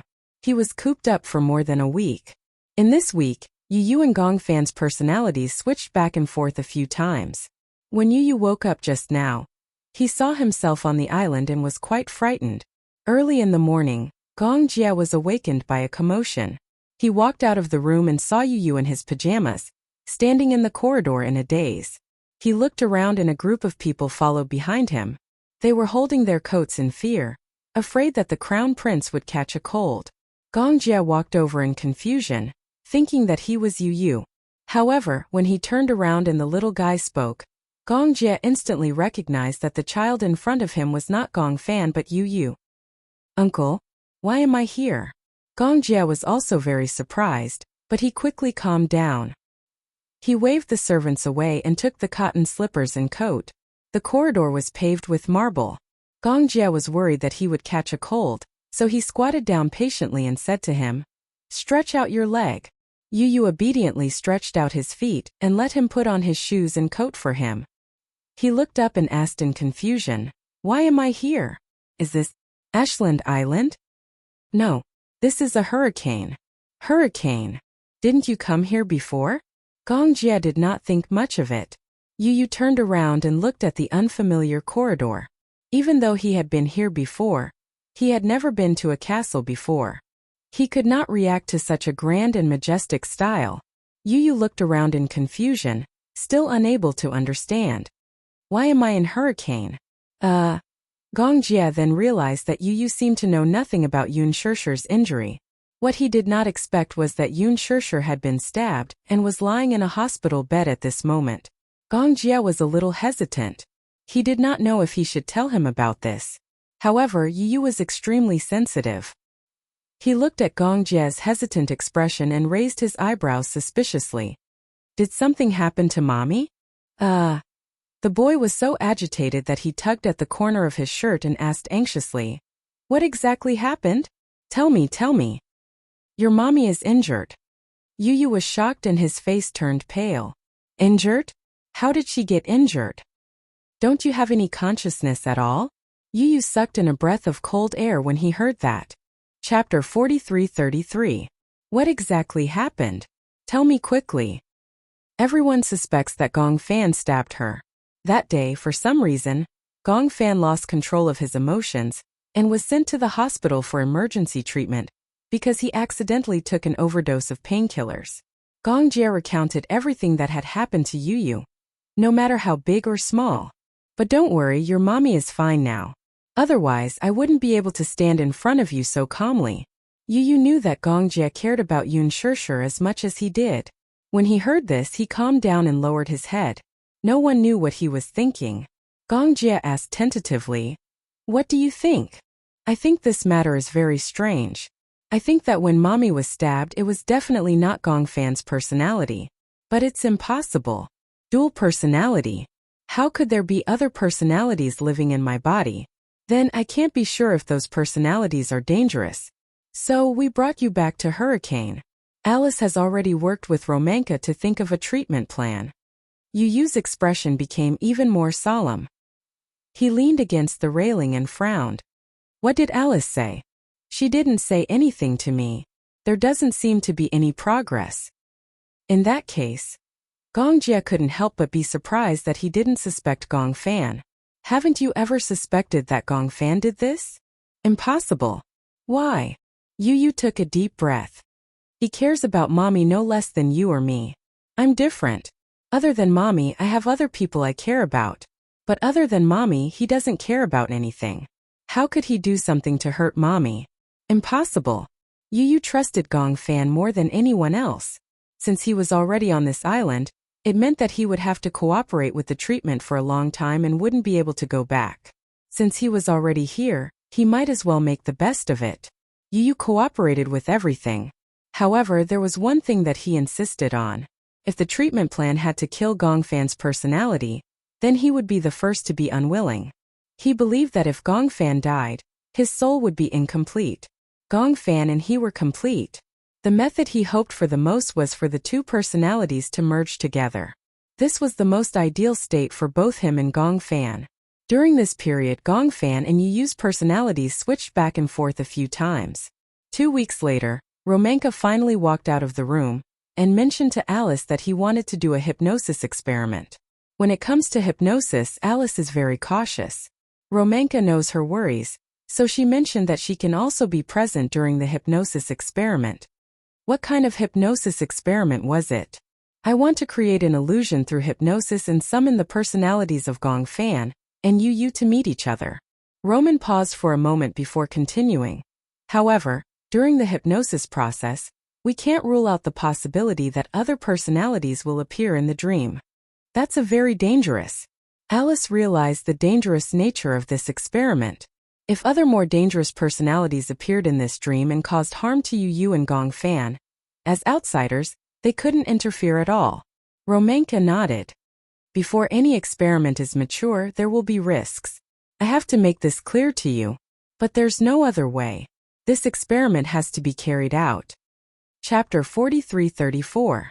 That evening, Alice brought Yu Yu into the laboratory to wait for Romanka's arrival. Sitting in the laboratory, Yu Yu was obviously a little uneasy. He confirmed again. I will be able to see Gong Fan in this hypnosis, right? Yes. Yu suddenly felt a little nervous. Before this, he had learned from Alice that there were other personalities living in his body. This meant that the chances of him meeting the other personalities in this dream would be very high. In other words, he might meet the other personalities before meeting Gong Fan. Are you sure that the people I saw in my dreams under hypnosis are my other personalities? Yes. Then, if that personality looks the same as the other personalities, how can I tell them apart? The reason why he asked this was because Gong Fan had written in his diary that he had dreamed of someone who looked exactly like Yu chasing after him. Gong Fan had suspected that this person was Yu. However, when he knew that there might be other personalities living in this body, he started to have doubts. Perhaps the personality who looked exactly like Yu was someone else. Yu suspected that there were two personalities living in his body that looked exactly like him. The appearance of multiple personalities might be the same, but the chances of them being different were higher. For example, there was a patient who had more than 10 personalities living in his body. However, these personalities had different appearances. There was a blonde girl, a middle-aged man, and even an FBI detective. Each of them played a different role. Alice felt a headache coming on. Yu, your condition is more complicated, so I can't say who you will meet in this hypnosis. However, you have to be vigilant. Why do you say that? Alice said with a serious expression. Because in the dream, other than you, if the other personalities are fatally injured, they will disappear completely. Yu quickly understood what she meant and couldn't help but shudder. He didn't expect that this experiment would be so risky. He was a little scared. You mean that if someone kills Gong Fan in my dream, his personality will really disappear completely? Yes. What about me? You won't disappear. You have to remember this forever. Alice suddenly became agitated. Yu was shocked by her nervous expression. First of all, you have to remember that you are the main personality. In the dream, no matter what attacks you encounter, you will never disappear and never die. No matter what kind of injuries you suffer, even if it is real, you can't believe it otherwise. Otherwise what? Otherwise, you will never wake up and let the other personalities occupy your body. Yu couldn't help but gasp. Chapter 43-35. Yu nodded solemnly. He didn't know why, but his heart felt heavy. I understand. I'll do my best to protect Gong Fan. When Alice heard this, she didn't know whether to laugh or cry. Idiot, you just have to protect yourself. But as you said, even if I die in the dream, I still exist in the real world. But Gong Fan's life is in danger. I have to protect him. When Alice heard this, she fell silent for a while. She didn't know why, but she thought of Yun Shirshir's previous worries. She couldn't help but ask indirectly, if one day everyone gives up on Gong Fan, what will you do? Why would you give up on him? Yu expressed his confusion. I will never give up on Gong Fan. He is another me. He is the other half of my soul. If he disappears, then no matter how outstanding I am, I will be incomplete. Alice nodded in relief and scratched the bridge of his nose. Yu, you are such a gentle child. Soon Professor Romanka arrived. He brought some tools necessary for hypnosis. When he walked into the room, he stood in front of Yu and asked with concern, Are you ready? Yes. This is a cup of milk tea. Professor Romanka passed the milk tea in his hand to him. Drink this milk tea. There is a small dose of sleeping pills in it. It's not much. Before entering the hypnosis experiment, Yu had to take some sleeping pills. Otherwise, it would be difficult for him to enter the hypnosis in a good state when he was extremely awake. Yu had just taken a sip of the milk tea when Romanka had already set up a dim table lamp. He turned on the table lamp, walked to the window, and drew the curtains. The huge room suddenly fell into a dead silence and darkness. The only light left was the table lamp in front of Yu. It was extremely weak. After drinking the milk tea, Yu still didn't feel much. He didn't feel sleepy either. He had enough sleep, so he was very awake. Professor Romanka sat down before him and greeted him in a friendly manner. Yu, hello, I'm Romanka. He extended his hand to Yu as if he was greeting a gentleman. Yu shook his outstretched hand and smiled. Hello. Next, we're going to start our experiment. Are you ready? Yes. All right, then let me tell you a story. First, Lean back on the chair and relax your body. Yes, very good. He instructed Yu to adjust her condition. Then he softened his voice. Don't breathe too quickly. Be quiet, be quiet. Slowly adjust your breathing rate. He placed a piano metronome on the table and adjusted the rhythm.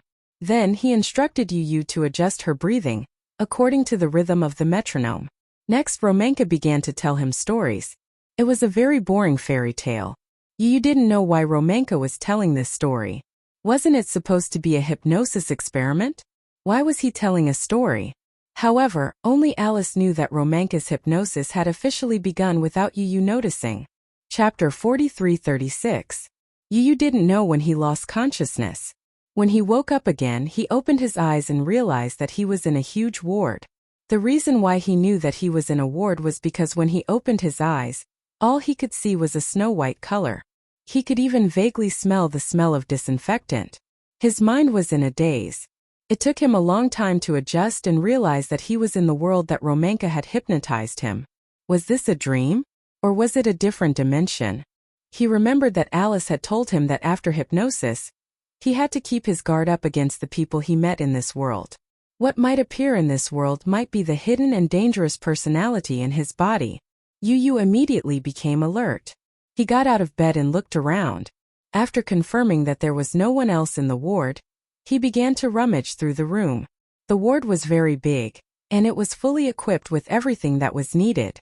In addition to the usual facilities in a hospital, there was medicine, needles. Yu was a little scared. He was especially afraid of such a space. He had been in the hospital since he was young and hated such an environment. Now that he was in such a space, it was inevitable that his heart would palpitate. Professor Romanka had said that he would summon Gong Fan's personality. However, if Gong Fan appeared, then the other personalities might appear as well. Moreover, he could not tell from his appearance whether it was Gong Fan or another personality if it was someone who looked exactly like Gong Fan. Yu picked up the scalpel on the cart and walked to the door. He carefully pushed it open. After pushing the door open, there was a spacious corridor outside. There was a long corridor on both sides. From his angle, he couldn't tell where the end of the corridor led to. Opposite the corridor was a row of floor-to-ceiling windows. However, the strange thing was that although the sunlight outside the window was bright and warm, it couldn't penetrate the window. It was as if it was isolated by an invisible enchantment. The sunlight outside the window was bright and beautiful, but it couldn't shine through the floor-to-ceiling windows. Therefore, the corridor was especially dark. Yu walked to the window and pushed it open. A strong gust of wind rushed in. He looked down and was surprised to find that the floor he was on was more than 10 meters above the ground. At a glance, it was about 5 stories high. Yu closed the door and looked around. After weighing the pros and cons, she finally decided to walk to the right. Because I'm Yu, he muttered in his heart. This was probably a form of joy in the midst of bitterness. As he walked, he suddenly heard footsteps overlapping with his own. His hearing was exceedingly sharp. Alertly, he stopped in his tracks and leaned against the wall, trying to listen carefully to where the footsteps were coming from. What was even more frightening was that, when he stopped in his tracks, the footsteps stopped in an instant too. Could it be the echo of his footsteps? Was he so sensitive that he mistook the echoes as someone else's footsteps? Impossible, the sound of footsteps was much faster than his own. Yu took a deep breath and forced himself to calm down. Chapter 43:37. Alice had once said that no matter what happened to him in the dream, he was the main personality and would never die. Perhaps because of this, he was fearless and Yu had become more daring. He leaned against the wall and moved his feet slightly, listening carefully for the echo of his footsteps. There was no echo. Hence, he was relieved and started to walk freely with the intention of testing the waters. However, it didn't take long for the strange footsteps to be heard again. Moreover, it overlapped with his footsteps. Yu tried to distinguish the footsteps from behind. He pretended to be calm as he walked. Then he suddenly turned around and looked behind him. In the distance, a black figure flashed past the end of the corridor. Obviously, the black figure was very alert. After realizing that he had been discovered, he quickly went into a room from the corridor. The door of the ward was not open. Hence, the black figure seemed to be sticking close to the door and curling himself up. Yu suddenly felt his limbs turn cold. This person was obviously following him. But what was his motive for following him? Yu took half a step back, suspecting the identity of the black figure. Could it be Gong Fan? Yu called out carefully, "Gong Fan." For a while there was no movement. He stared in that direction as he slowly retreated, luring him out. When he moved, the black figure seemed to have heard the footsteps and thought that he had left. Hence he appeared again. Yu saw the black figure slowly appear at the end of the corridor. Even though they were far apart, he could clearly feel that the person's eyes met his. Yu could not see his face clearly, but he could clearly feel that the black figure was slightly stunned. "Gong Fan, is that you?" His voice was slightly louder. The black shadow's footsteps paused. Then it slowed down a little and walked towards him. Could it really be Gong Fan? Yu thought and walked towards him nervously. However, halfway there, he could clearly feel that the black figure's footsteps had quickened. No! He was not Gong Fan. Gong Fan was about the same height as him, but this black shadow was quite tall. Yu estimated that the black shadow was an adult male who was at least 1.8 meters tall. How could Gong Fan be so tall? It was not Gong Fan. Then who could he be? Yu suddenly remembered the dangerous personality that Professor Romanka had mentioned. Could this be it? Oh no. Could it be another personality? Yu took a few steps back and suddenly realized that the black figure had sped up and was walking towards him. He knew that something was wrong and turned to run. He had only taken a few steps when the black shadow behind him quickened its pace. Yu broke out in cold sweat. He almost didn't dare to look back as he desperately picked up the path and ran. At this moment, the huge hospital had become the battlefield of this chase. In such a big hospital, he almost didn't have time to think about where to go out. Seeing that the door of a room was open, he rushed in without thinking, turned around and locked the door. Yu nervously leaned against the wall as he listened to the sound of hurried footsteps approaching. Then when he reached the door, he suddenly paused as if he was judging something. Chapter 43:38. Who was this person? Just now, when they had looked at each other from afar, Yu could clearly sense a murderous look in his eyes. While holding his breath, Yu could clearly feel that the person outside the door had tried to turn the doorknob. But when he realized that the door was locked, he turned around and left. As the footsteps faded away, Yu heaved a sigh of relief and let out a long sigh. He's finally gone. Yu leaned against the door and turned around, only to realize that there was someone else in the room. It was a very big ward. Yu walked in quietly and suddenly saw someone sitting on the bed. It was a girl. She had long black hair that fell over her shoulders. She had delicate features and looked to be about 15 or 16 years old. However, there was a hint of Yunshirshir in her eyes. She was leaning against the bed and looking out of the window. Her gaze was blank, so much so that even after Yu had entered the room, she did not notice his presence. She was wearing a hospital gown and was hugging her knees as she sat on the bed. She looked a little weak and pitiful. Perhaps because of the girl, Yu's vigilance was slightly reduced. However, at the same time he felt that something was amiss. Why would such a girl appear in his dreams? Could it be that this was one of his personalities? Yu was a little suspicious. Who are you? Yu's sudden voice startled her. The girl lifted her head and looked at him helplessly. When she saw that it was Yu, she calmed down a little. Who are you? My name is Yu. Yu. The girl tilted her head. Obviously, this name was a little unfamiliar to her. My name is Shanshan. Shanshan. Yu smiled. What a nice name. He tried to get closer to her. Seeing that the girl didn't seem to reject him, he moved a little faster. He walked to the bed, but there was no place to sit. When the girl saw this, she immediately moved to the side considerately, leaving one side of the bed empty. Yu immediately said, "Thank you." Thus he sat down on the edge of the bed. The girl smiled at him, but from her pale face, it was obvious that her body was not well. What happened to you? Yu was puzzled. You don't look well. Are you sick? The girl shook her head and hesitated for a moment before nodding. What happened? You're right, but it doesn't seem right. I'm sick, but I don't know what illness I have. Anyway, in my impression, I've always been locked in the ward. Not going anywhere. Yes, it's just me. Shanshan smiled. Actually, it's quite good like this. Although it's lonely and boring, sometimes I feel cheerful when I lean against the window and look out. Yu followed her gaze and looked out of the window. The view of the garden outside the window gave him a sense of déjà vu. It was as if in his memory, when he was young, he had been in the hospital all year round. He had been guarding a window all day long, and through this window, he could see the view of the back garden. In the spring, many children who came to visit their relatives would play on the lawn. There was a gentle breeze and many kites flew in the sky, but he could only watch helplessly. Don't you feel lonely? Chapter 43:39. As the girl spoke, she raised her head and looked at him suspiciously. Who are you? Why haven't I seen you before? Yu did not know how to explain. He immediately changed the topic and asked, Are you alone? Don't you have other family members? Yes. Shan did not think too much and did not notice Yu's intention to change the topic. She answered his question. I have a sister called Ran Ran. Ran Ran? Yes. But my sister always bullies me, so I'm a little afraid of her. If you see her, you don't have to tell her that I'm here. I don't want to see her.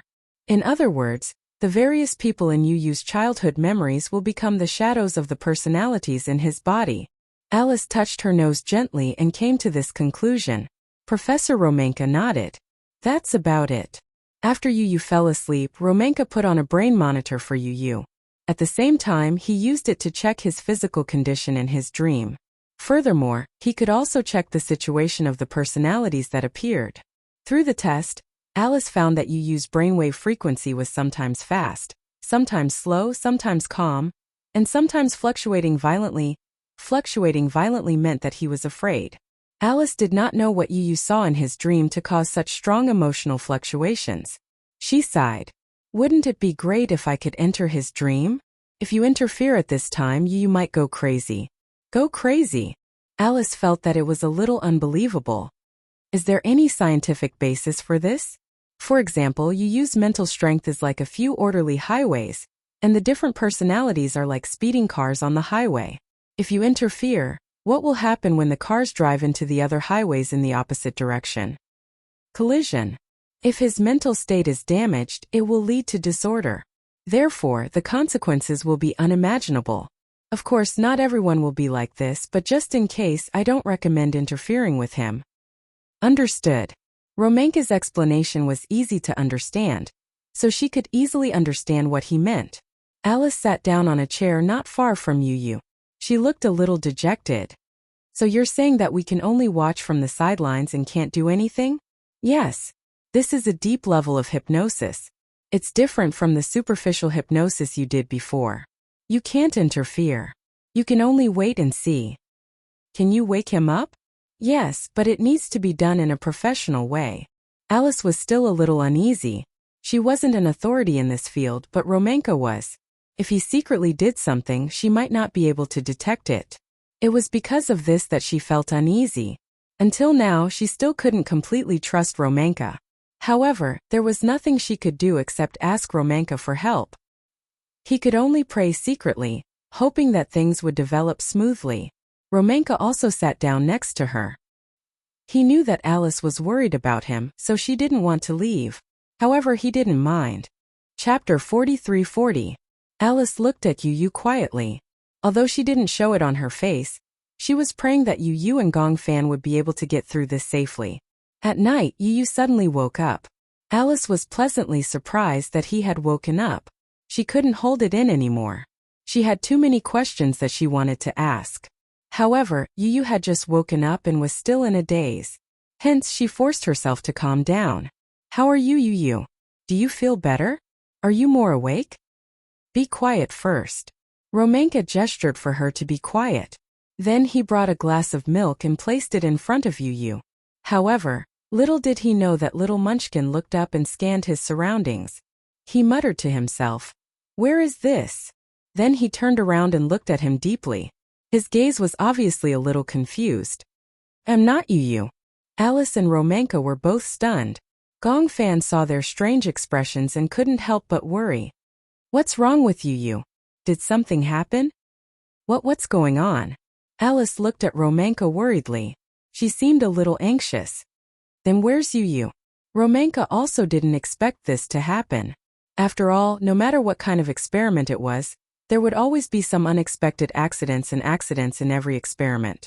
Now he had encountered a troublesome problem. He had hypnotized Yu, hoping that Yu would enter the dream realm and find Gong Fan. Also, the two of them would work together in the dream realm to explore the potential personalities in his body. However, it was still an hour earlier than the time he should have woken up. What made Romanka and Alice even more unprepared was that the person who woke up was Gong Fan. This meant that Yu was trapped in the dream realm. If Yu wanted to wake up, now that Gong Fan had taken over his body, he would not be able to return to his original position. Romanka and Alice looked at each other worriedly. Gong Fan looked at them strangely and asked nervously, "What's going on?" "It's like this. We were originally conducting an experiment." Romanka explained the purpose of their experiment in detail. Gong Fan was very smart and immediately understood their intentions. In addition, he had heard Alice mention that they wanted to do such an experiment before, so he gladly accepted it. Alice said that Yu's ideal state was for the two best personalities, Yu and Gong Fan, to merge together. That would be the best outcome. He also agreed with this plan. However, in other words, if I suddenly wake up in this experiment and take over the body, Yu won't be able to come back, right?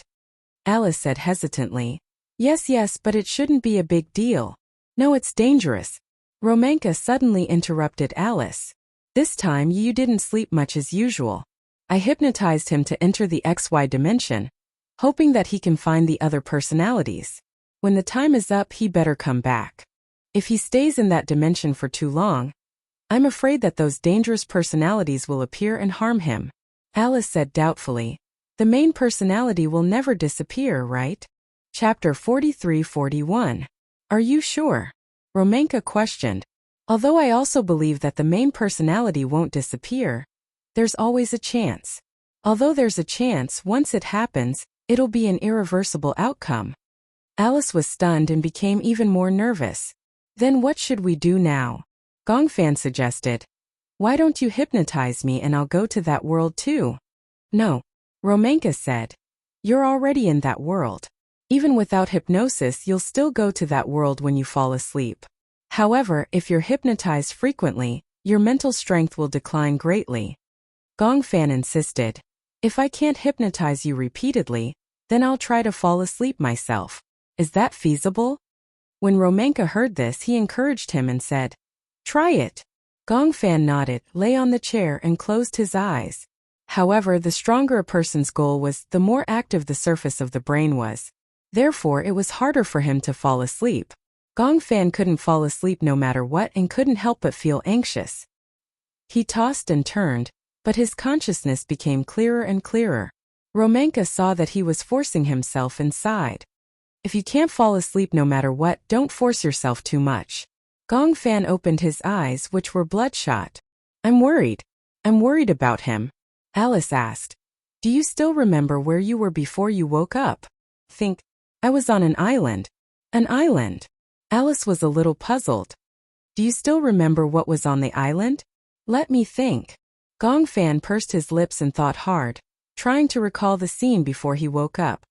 I think there was a very beautiful manor. Manor? Yes, but there were other things outside the manor. However, I usually only stayed in the manor and didn't go anywhere. Are you alone? Romanka perked up. Did you see anyone else? No. I'm alone. The island is located on a sea and there's a port. I don't know what's outside the manor. I've never walked out of the manor. I see. Oh, I remember. There was a car. Gong Fan frowned. I remember that I tried to open the car door and drive out, but the car seemed to be locked. I couldn't find the key, so I didn't bother about it after that. In his memory, even though there was no butler, no servants, and no maids in the manor, everything seemed to be in order and was taken care of very delicately. The manor was filled with Chinese roses. This was Yun Shishi's favorite flower. It seemed to have been projected into the dream world. When Alice was at a loss, Romanka suddenly asked, Are you hungry? Gong Fan was stunned. Hungry, I'm a little hungry. Eat something. Then. Gong Fan was puzzled by his calmness. What about you? At the moment I don't have any good ideas. I can only wait for you to fall asleep, then wait and see. Waiting here won't change anything. Alice originally wanted to say something, but after thinking about it, she couldn't think of any feasible way. She could only eat first. Chapter 43-42. After dinner they rested for a while. Then, Alice dragged Gong Fan to play tennis for a while. Previously, when Gong Fan was recuperating on Ashland Island, whenever Alice came to the island, she would play tennis with him for half a day. Firstly, she wanted him to exercise and train his body. Secondly, she wanted him to find some hobbies and interests. Unexpectedly, Gong Fan really fell in love with tennis. At that time, Alice was not around every day. When she was not around, Gong Fan would let Lisa play tennis with him. Now, Gong Fan knew that Alice dragged him to play tennis because she wanted him to use up his excess energy, so that he could fall asleep faster later.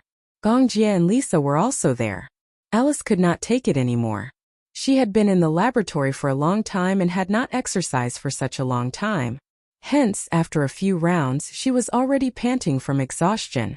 When Gong Jie saw the two of them playing tennis, he became interested.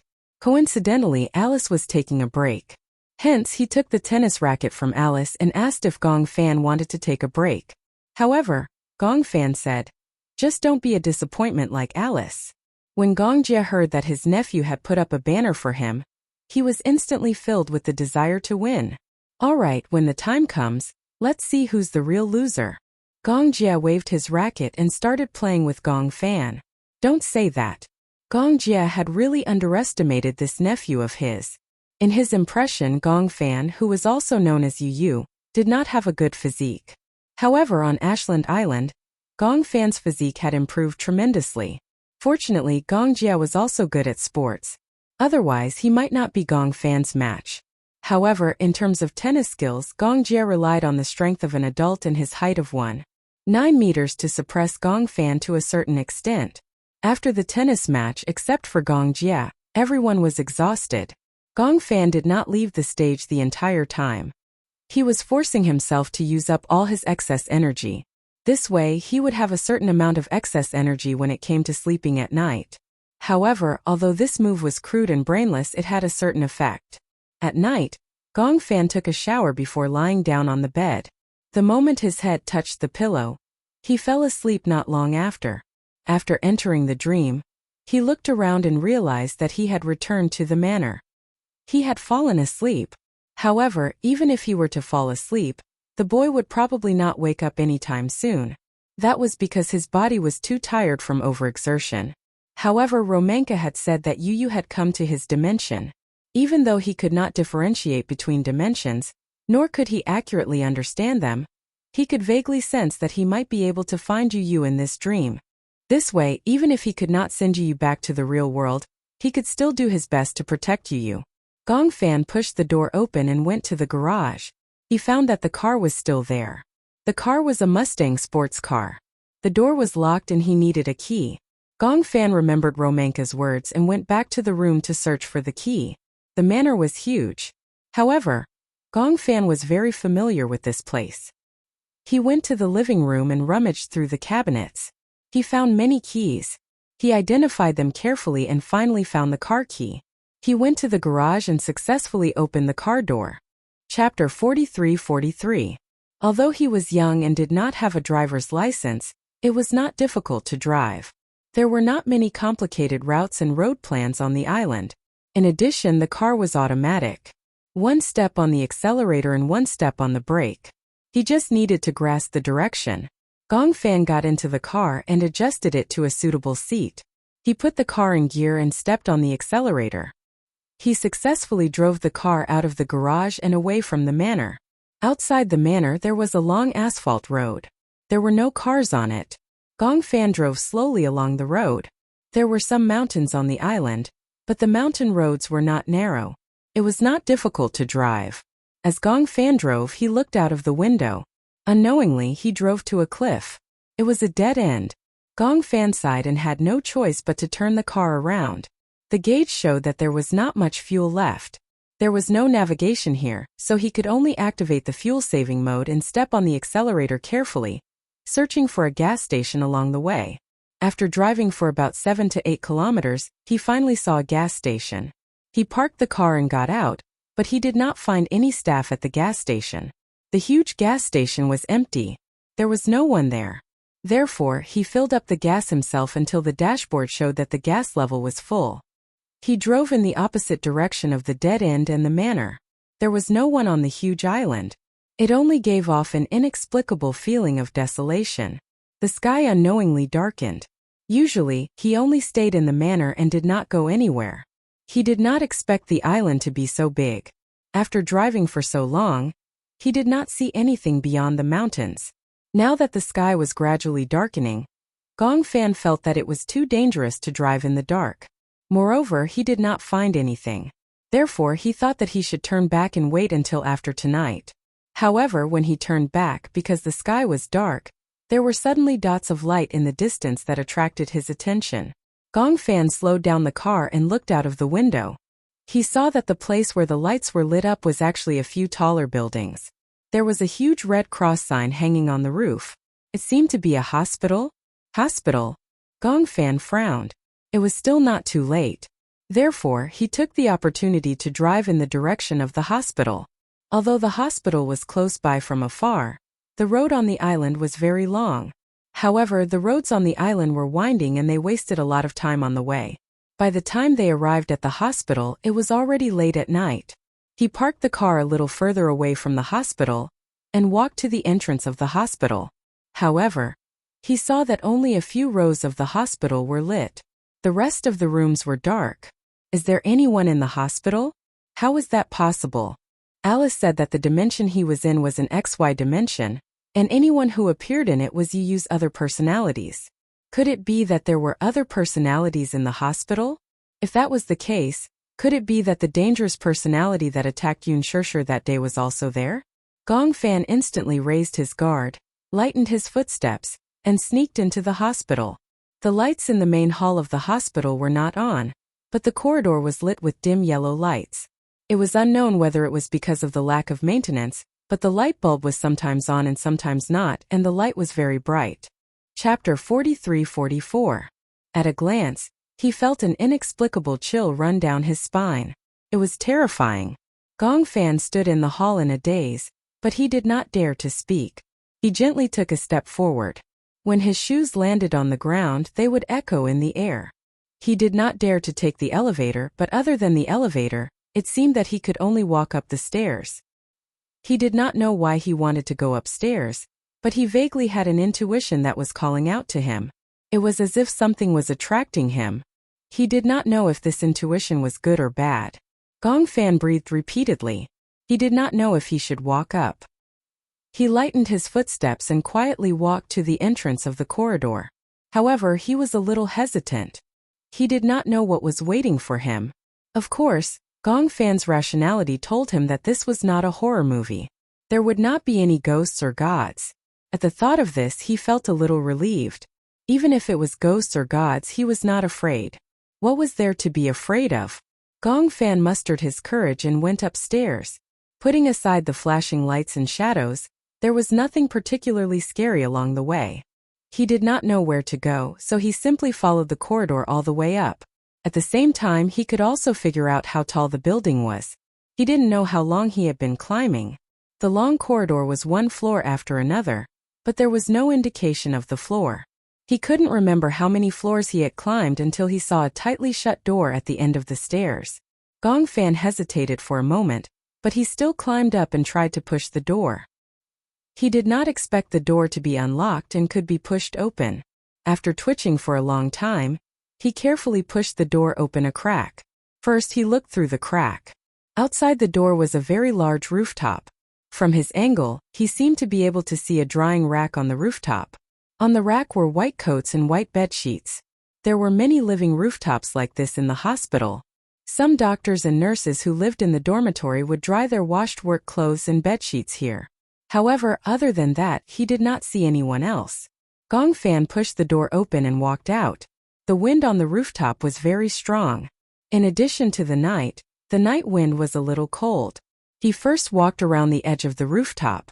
Standing on the rooftop, he could see the general layout of the hospital more clearly.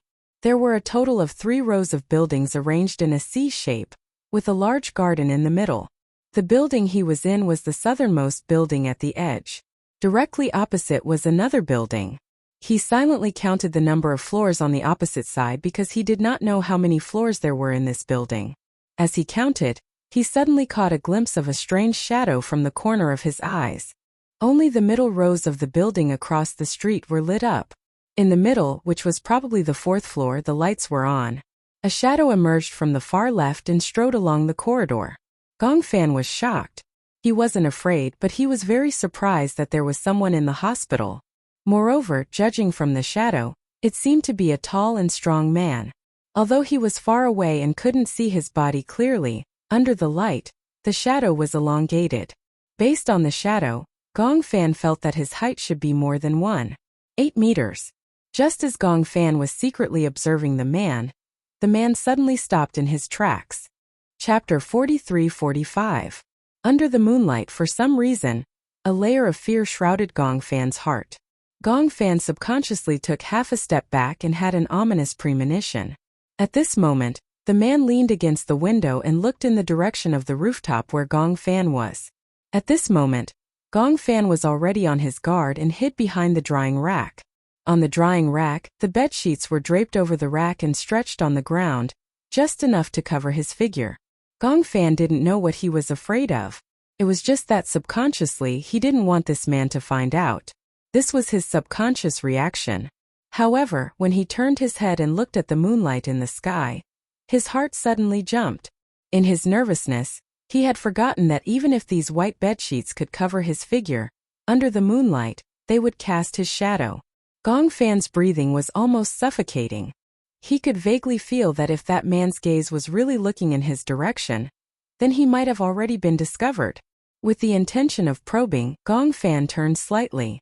Through the bedsheets that were fluttering in the night wind, he saw from the corner of his eye that the man was really looking in his direction. 2 pairs of eyes, separated by not too far, met in midair. He could even feel the man's sharp gaze. This man was tall in one look, and one could tell that he was an extremely powerful man. Gong Fan recalled the time when Yun Shirshir was stabbed, and immediately equated this man with that dangerous personality. Oh no! Gong Fan instantly felt his scalp go numb. Since he had already been discovered, then there was no need for him to stick to hiding. He walked out from behind the bedsheets and saw that the man's eyes had regained focus and locked onto him. Following that, his shoulders were slightly arched, like a tiger waiting for an opportunity to hunt. The scene was at daggers drawn. If it wasn't for the distance between them, Gong Fan would even think that this man would pounce on him like a cheetah in the next second. His back was already covered in cold sweat. Gong Fan moved his feet slightly and slowly moved towards the door. The man looked at where he was. Then, as he watched him, he quickly ran in his direction through the corridor. He knew where he was and was about to start his hunt. Run. At this moment, there was only one word in Gong Fan's mind. His intuition told him that this man was very dangerous, so he pounced toward the door almost at the same time. Walking down from the rooftop, it was the 10th floor. The man was on the 4th floor. There was some distance between them, but the figure of the man flying in his direction still made him feel a lingering fear. If she didn't run away now, the man would definitely catch up. After all, he was a grown man, so he couldn't be slow. Run. But where could he run to? Gong Fan didn't have time to consider the man's identity. He only wanted to find a place to hide. As he ran in the huge hospital, the echoes of his footsteps made him feel as if someone was hot on his heels. This made him even more worried. Gong Fan groped through the doors one by one. Every door was either locked or a dead end. There was no place to hide at all. He didn't dare to place his hopes on the thin latch. He always felt that no matter how sturdy the lock looked, the door wouldn't be able to withstand a man's kick. Chapter 43-46. Gong Fan didn't know what to do and couldn't find a place to hide. He first ran down to the 9th floor and then turned back to the 10th floor. Just as he reached the 10th floor, he vaguely heard footsteps running upstairs. Gong Fan approached the window warily. He first stuck his head out and looked up. At this moment, the footsteps upstairs had quietened down. He first glanced to the left, then to the right. Then, on the upper right, he saw a person's head sticking out of the window as well. That man had actually run to the floor he was originally on at such a fast speed. The man was obviously not stupid. Through the sound of footsteps, he caught the message that he was on the 10th floor. He looked down and their gazes met again. Gong Fan instantly felt his hair stand on end. The man quickly retracted his head and footsteps sounded. Gong Fan suddenly realized that the man must be running in his direction. He was going crazy. Left or right? Gong Fan judged that the man would definitely come down from the stairs closest to him on the right. Hence, he ran towards the stairs on the left. Following the stairs, he went all the way down to the 4th floor.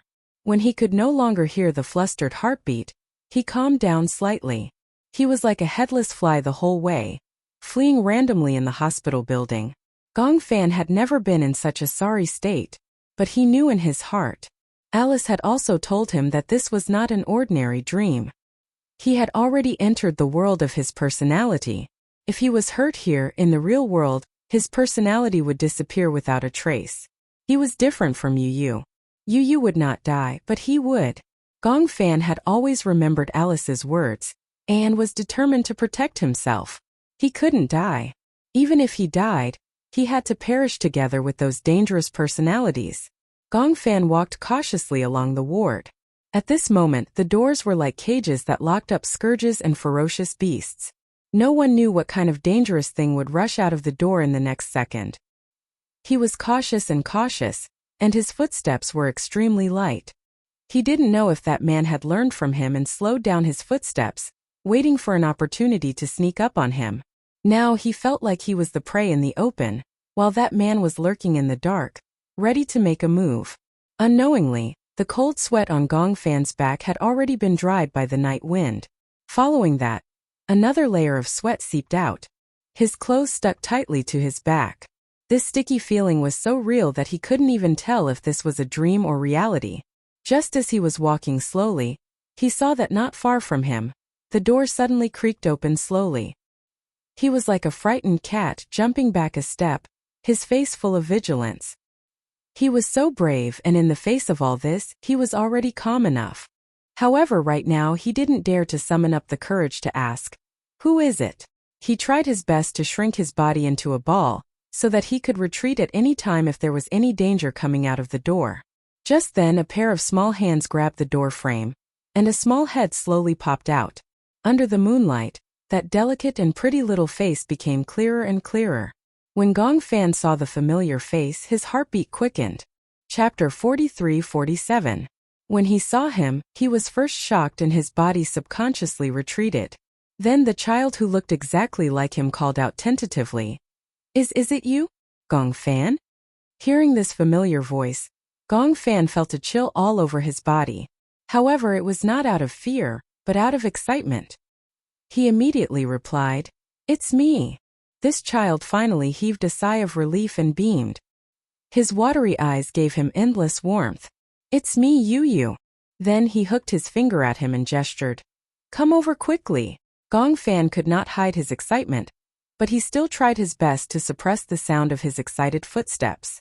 He leaned against the wall and walked over. When he was 10 feet away from the door, Yu Yu immediately leaned out, grabbed his arm and pulled him into the room. The door closed softly. Yu Yu carefully locked the door from the inside, trying not to make any sound. Just as he locked the door and turned around, Gong Fan could not hold back his excitement and hugged him tightly. "Yu Yu, I finally found you." It was not that Gong Fan was not touched, because he knew very well who Yu Yu had entered this personality world for. In fact, he did not have to take such a risk. To him, although his life was not in danger in such a dangerous world, the mental stress was not a small blow. However, Yu Yu had entered this world without hesitation for him and to protect him. Gong Fan hugged him so tightly as if he wanted to integrate him into his bones and blood. Yu Yu did not break free. Instead, he sighed and hugged him tightly as well. "It's good that you're fine." These few words warmed Gong Fan's heart. The depression that he had felt for a long time was instantly swept away. However, this personality of his seemed to be born with undeveloped tear ducts. At this moment, logically speaking, the two of them should hug each other and cry bitterly. But he did not. He was so emotional that he could not cry. You're fine too. That's great. Yu let go of him and sized him up deeply. Gong Fan was also sizing him up at the same time. The two children looked exactly the same, even more so than Yu and Xiaoyichen. They were practically the same. Yu looked at Gong Fan as if she was looking into a mirror. Gong Fan looked at Yu and was filled with emotions. In a certain parallel world, the two personalities met in such a miraculous manner. This world was really too incredible. Here Yu saw another version of himself. This feeling was very strange. He then asked curiously, "Why are you here?" Gong Fan hesitated for a moment and explained, "I heard from Alice and Romanka that you were hypnotized for me, and that you were supposed to be with me. However, I woke up halfway and took over your body. You couldn't return to your original world. I finally fell asleep and successfully entered the dream world. I found this hospital. I didn't expect you to be here too." This was probably the so-called telepathy. Gong Fan could finally understand why something seemed to be calling him when he first entered the hospital.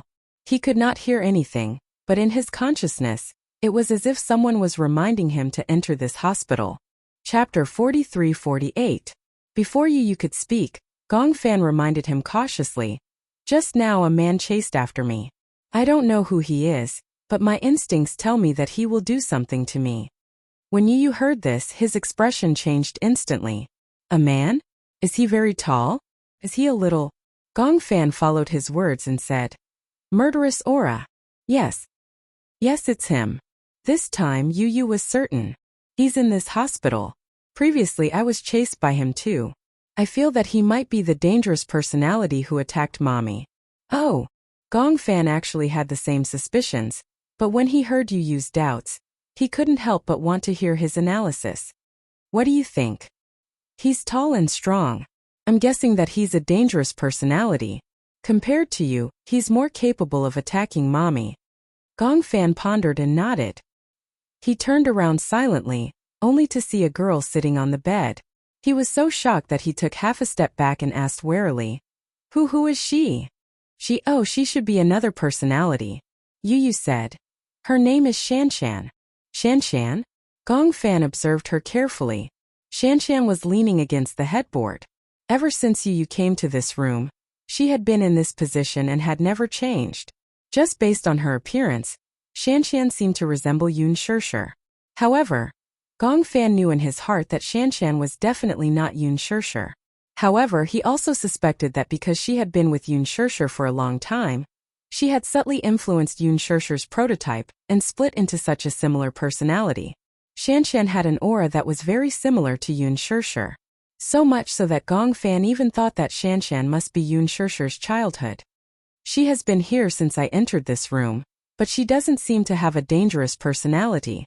Gong Fan frowned. Even though Yu had said so, he still lowered his voice and reminded him, "Even so, you still have to be careful. In this place, even if it's me, don't trust anyone easily, understand?" He remembered that he had once dreamt of a child who looked exactly like him and Yu. He was a very dangerous person. He could no longer tell if it was a real person or just a dream. Yu looked at him in surprise, but she knew that Gong Fan said that to protect her. "Don't worry. I know what to do." Gong Fan asked curiously, "You've never gone out since you came here?" Yu nodded and said, "I haven't gone out since I came here because I don't know what's going on outside. However, when I was in this room, I heard footsteps coming and going from outside the door several times. I suspect that man hasn't left. I think he must be looking for me." Gong Fan nodded and said, "I'm sure that he hasn't left. He must be looking for you." "Then what should we do now?" Yu thought that since they had found Gong Fan, they had to find a way to explore this world. However, even though there were two of them, they were alone. In the face of an unknown world, he didn't dare to make a decision recklessly. If they went out of this door and encountered any danger, Gong Fan might be doomed eternally. Chapter 43-49. If we don't go out and take a look, there won't be any progress. Gong Fan took a deep breath and sighed helplessly. Now that things have come to this, there's nothing we can do. We can only take one step at a time and be more vigilant. Yu Yu still had his concerns. Let's not talk about you first. Both of us together, are we a match for that man? Gong Fan was silent for a while. Then he said seriously, don't worry. I'll protect you at all costs. Yu Yu stared at him blankly for a while and couldn't help but smile coldly. What kind of joke are you making? After all, you're the one who should be protected, right? Gong Fan was shocked. Yu Yu said that he would protect him? Shouldn't Yu Yu be the one who should be protected the most? I'll be fine, don't worry. Yu Yu was worried that Shan Shan would hear him. Even though he didn't dislike this girl, he still had his guard up. I'm the main personality. No matter what happens here, I won't be in any danger in the real world.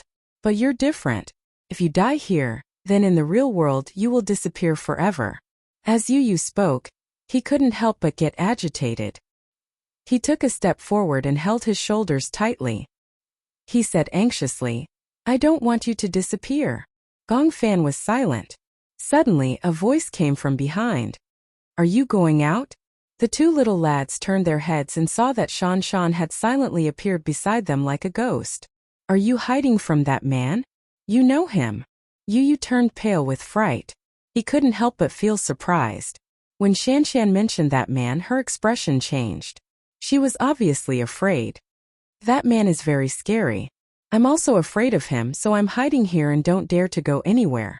Yu Yu saw that Shan Shan seemed to have understood something and immediately asked, who is he? However, the truth disappointed him. Shan Shan shook her head helplessly. I don't know him. I don't know where he came from, what he does, and what his identity is. It's just that he has an inexplicable murderous aura. I don't dare to go near him. He's patrolling here every day just like the Reaper. He's so powerful. I don't know if he'll hurt me, so I've been afraid to go out. Yu Yu's mind suddenly. Who was this man? Could it be the Reaper that Roman had been talking about? However, logically speaking, shouldn't he or Gong Fan be the one to assume the role of the Reaper? There were too many unknowns in this world. However, if you want to leave this place, I know of a secret passage that can lead you out of this hospital. You don't have to go through the main entrance. You can take the narrow path in the back garden. That's the back door of the hospital. It's never locked. His interest was piqued when he heard this. Do you know where it is? When Shan Shan heard this, her originally bright eyes actually dimmed all of a sudden. Why? Of's that BB? Leave? Yu Yu questioned. Haven't you always been here? Chapter 4350. Shan Shan leaned against the wall and sat down. She hugged her knees and looked disappointed. I'm alone. I feel lonely and uneasy.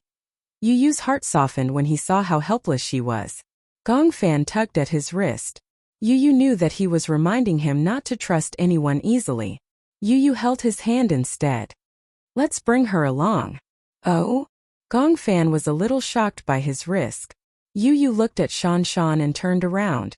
I feel that she might be of some help to us. Moreover, it's fine if it's that man just now. But she's such a weak girl. Are you still afraid? Girl? Weak and boneless? Gong Fan couldn't help but laugh. Yu Yu, you can't judge a book by its cover. You can't judge whether a person is a threat to you based on their appearance. Similarly, we need to take risks in life. If we didn't have any sense of adventure, you and I wouldn't have come here. Yu Yu's words were painstakingly unraveling and slowly prying open his heart. All right. He sighed and only said these two words.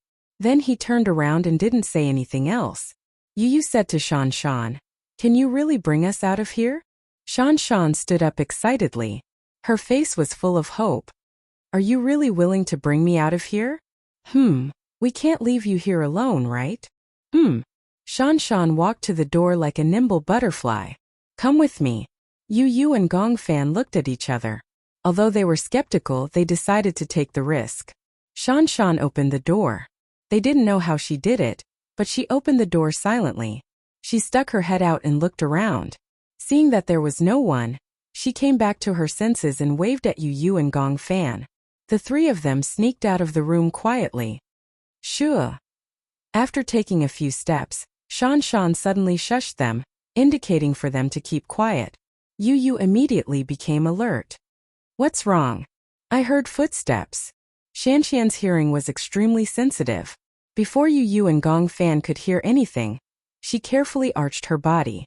Yu did not dare to make a sound. Together with Gong Fan, they held their breaths and looked around vigilantly. Stairs. Shanshan suddenly pointed upstairs and gave Yu a look. I think he's upstairs. Why didn't I hear any footsteps? It's probably on a very high floor. You can't hear it, but I can. He's walking from the left to the right. Shanshan's voice was not soft. She had asked Yu and Gong Fan to keep quiet, so that she could detect the man's movements through their voices. Yu felt his hair stand on end. It's fine. Let's go this way. Shanshan pointed in the direction of a door. Where is that? Yu was still worried about her. However, Shanshan was extremely sensitive. She could tell that he did not trust her. Are you suspecting me? Yu saw that his thoughts had been seen through. He did not insist on explaining himself. Instead, he pursed his lips awkwardly. Chapter 43:51. After Shanshan finished speaking, she ignored Gong Fan's worried expression and walked towards the laundry room. Yu grabbed Gong Fan's hand and immediately followed her cautiously. He sighed in his heart and was also skeptical. He did not hear any movement, but Shanshan could actually hear footsteps a few floors away. This was too mysterious. Shanshan obviously saw through his doubts and said with a smile, "My hearing is very good. Perhaps it's because I've been in such a quiet environment that I've developed such good hearing. Not to mention the sounds in the corridor, even outside the hospital. As long as you step on the lawn and the sound of the wind blowing, I can hear it clearly." Gong Fan heard this but did not think much of it. "So, you know how I got into the hospital? You've been to the rooftop, right?" Shanshan said with a smile. Gong Fan was even more shocked. She actually heard it. One had to know that the rooftop and the room she was in were so many floors apart. Yu also said, previously, Shanshan also heard your footsteps. She could tell that the man's footsteps were different from yours. Otherwise, I wouldn't have opened the door because I knew that it must be you outside. The three of them entered the laundry room. There were rows of automatic washing machines in the laundry room, as well as many white bedsheets that were drying. Gong Fan looked at the clothes that were drying and asked curiously, "Is there anyone else here?" Yes. Doctors and nurses." Shanshan shook her head. "I haven't seen any doctors or nurses. I've always been here. This seems to be an abandoned hospital. There aren't many people here anymore. You're usually alone in the hospital. Who takes care of you?" "Me? I take care of myself. My sister comes to visit me occasionally." "Sister? Sure." At the mention of her sister, a look of fear finally appeared on Shanshan's face. "My sister is very scary. She's always arrogant and has never been nice to me." When Gong Fan heard this, he immediately felt strange. For some reason, he actually thought of Yun Na. Could it be that Shanshan's sister was subtly influenced by Yun Na's personality? Shanshan led them to a door and pushed it open. The door was never locked. When the door was opened, there was a Z-shaped staircase that led to the back garden downstairs. "It's here," Shanshan said. "Follow this staircase and you'll reach the back garden. After passing through the back garden, you'll reach the back entrance of the hospital." "What about the door after you walk out?" Gong Fan was a little lost. He couldn't tell if his car was parked at the main entrance or the back entrance. His gaze passed through the back garden. The back door seemed to lead to a mountain. "Is that a mountain?" "Yes." "What's on the mountain?" Shanshan shook her head blankly. "I don't know. I've never left this place. I haven't even been to the back garden. But I've always been upstairs, looking at the back garden from the window. I saw a path leading to the back door. Let's go. Let's go to the back of the mountain and take a look." Yu muttered in her heart. There couldn't be any wild beasts on this mountain, right? The three of them went all the way down the stairs until they reached the first floor. They plunged into the back garden. The back garden was a large and dense garden with greenery, flowers, grass, stone carvings. Chapter 43:52. The three of them were extremely cautious. Yu had an ominous feeling. He felt as if someone was watching him closely from behind, but he didn't dare to turn around. He felt that if he turned around and met that person's gaze, "I feel as if someone is watching us from behind." "You feel it too?" Gong Fan was about to turn around when Yu Yu tugged at his arm. Don't turn around. Why? I feel that something is wrong.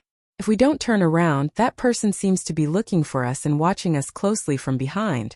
But if we turn around and try to run away, he will chase after us relentlessly. Gong Fan was stunned. Indeed, he felt that way too. If we pretend that we don't see him, he won't chase after us? Yu Yu nodded. Theoretically, yes. Shua, stop talking. Shanshan was a little scared. I feel scared. Don't be scared, we're still here. They walked through the back garden and saw an iron door at the end of the winding path. Yu Yu finally heaved a sigh of relief when he saw the iron door. We can leave the hospital from here, right? Yes. He took a step forward and opened the door before Shanshan did. Yu Yu stepped out of the door, but for some reason, his vision blurred for a moment, and what he saw was yet another empty ward. It was as if the door was a terrifying enchantment. He thought that he could leave the hospital after walking out of the door, but after going around in circles, he was back in the hospital again. Ah! Yu Yu opened his eyes abruptly and struggled to wake up from the bed. The nightmarish dream was tearing his brain apart. As far as his eyes could see, all he could see were concerned faces. Alice, Gongjia, Lisa, Huajin, Natalia, they were all here. However, Yu Yu was so scared that he shrunk his shoulders. He didn't know why, but the two worlds kept switching back and forth. He couldn't even tell if he was still in the dream or had already walked out of it. What's going on? Yu Yu held his head and rubbed his temples in pain. He was a little confused. Where am I? Who am I? His personality kept colliding with the door in his body, and he was a little lost. No one in the room said a word. It was so quiet that it was as if they were frozen. It was a strange scene. They were very worried, but Romanka had repeatedly reminded them that Yu Yu was awake. No matter how worried they were, they couldn't say a word. Otherwise, it would disturb Yu Yu's consciousness. Romanka was standing beside Yu Yu. He was so quiet that it was as if he didn't exist. Yu Yu didn't notice his presence. Hence, he took the opportunity to bring a bottle of smoke to the tip of Yu Yu's nose. The smoke rose in spirals. Yu Yu unknowingly took a big breath. The cool and refreshing smoke traveled along his nose. It was as if the cool and refreshing chill had gushed into his swollen temples and calmed his chaotic heartbeat. He closed his eyes and greedily sucked in another big mouthful. Only then did the restless feeling of waking up from the nightmare slowly disappear. Romanka finally spoke. Chapter 43:53. This is not a dream. No matter what happened in the dream, calm down and take a deep breath. Yu Yu followed his footsteps and breathed slowly. After repeating the cycle many times, his eyes finally cleared up and were no longer cloudy. The messy voices of those personalities in his mind finally subsided. Yu Yu opened his eyes. When Alice saw that he had regained his composure, she suppressed her worry and said tentatively, Yu Yu, you're fine now. She guessed that he had a nightmare. She was so worried that she wanted to ask him a lot of questions. For example, she wanted to ask him, do you feel better or are you not feeling well? However, Romanka had said that if Yu Yu had woken up, he must have experienced a lot of dangerous things. If he woke up, his mind would be in a mess. If she asked him a few more questions, he might not be able to react. He might even get anxious and angry. Since Yu Yu had woken up, it meant that he was fine. However, at this time it was better for him to maintain a clear mind and not ask too many questions. This was the best way for him. Alice could only tell him one thing clearly. He was awake. Moreover, this was the real world. Even with these few keywords, Yu Yu had to slow down for a long time before he could understand the current situation. He was too tired. Experiencing those things in the dream was much more tiring than experiencing them in the real world. Often many people would have such a feeling. A truly comfortable sleep was a dreamless sleep. After falling asleep, there would be no dreams. Instead, one would sleep until the sun rose and wake up naturally. When one opened their eyes, even the air was very fresh. If one fell asleep and started to dream, it might be better if it was a good dream. However, if it was a nightmare-related dream, one would feel as if something was stuck in their throat when they woke up. Not only would it be difficult to breathe, but even their head would feel heavy and uncomfortable.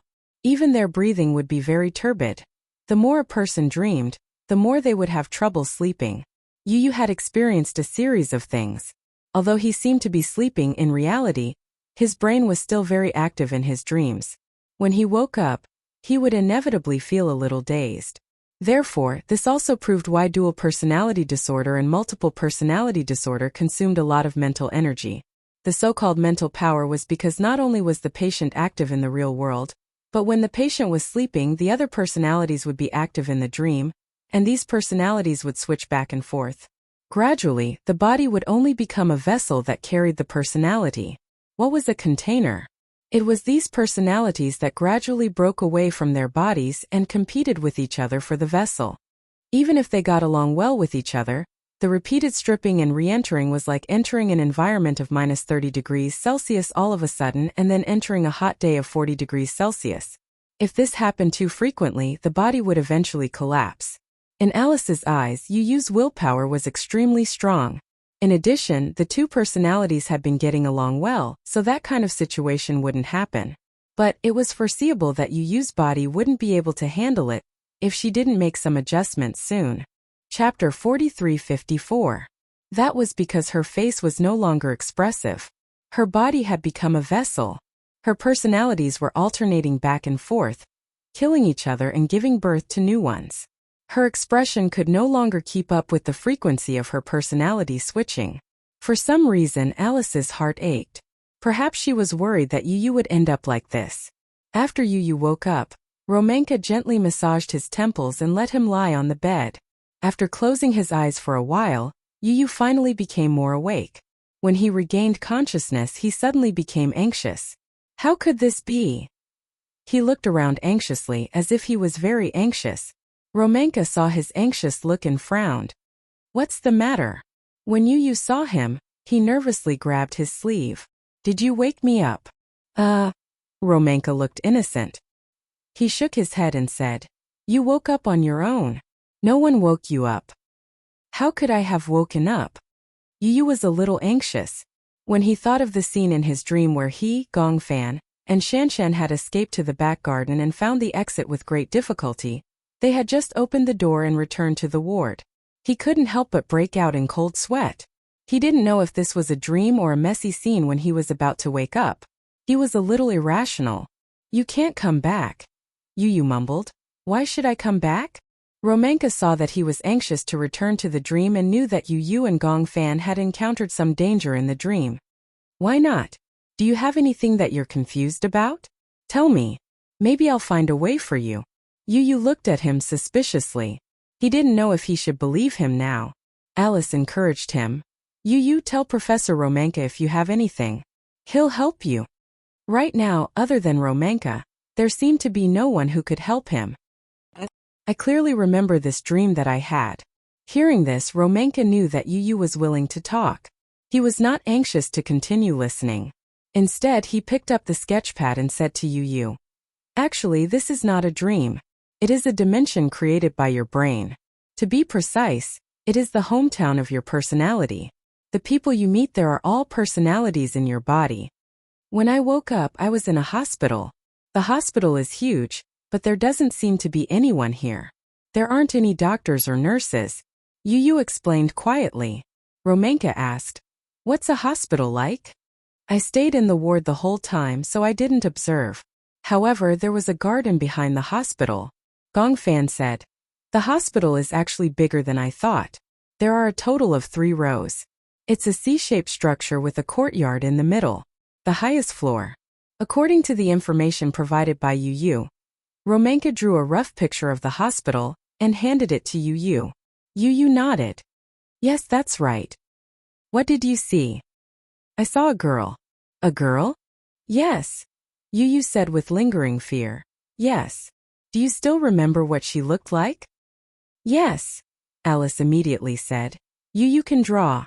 If you can draw it, it might be more intuitive.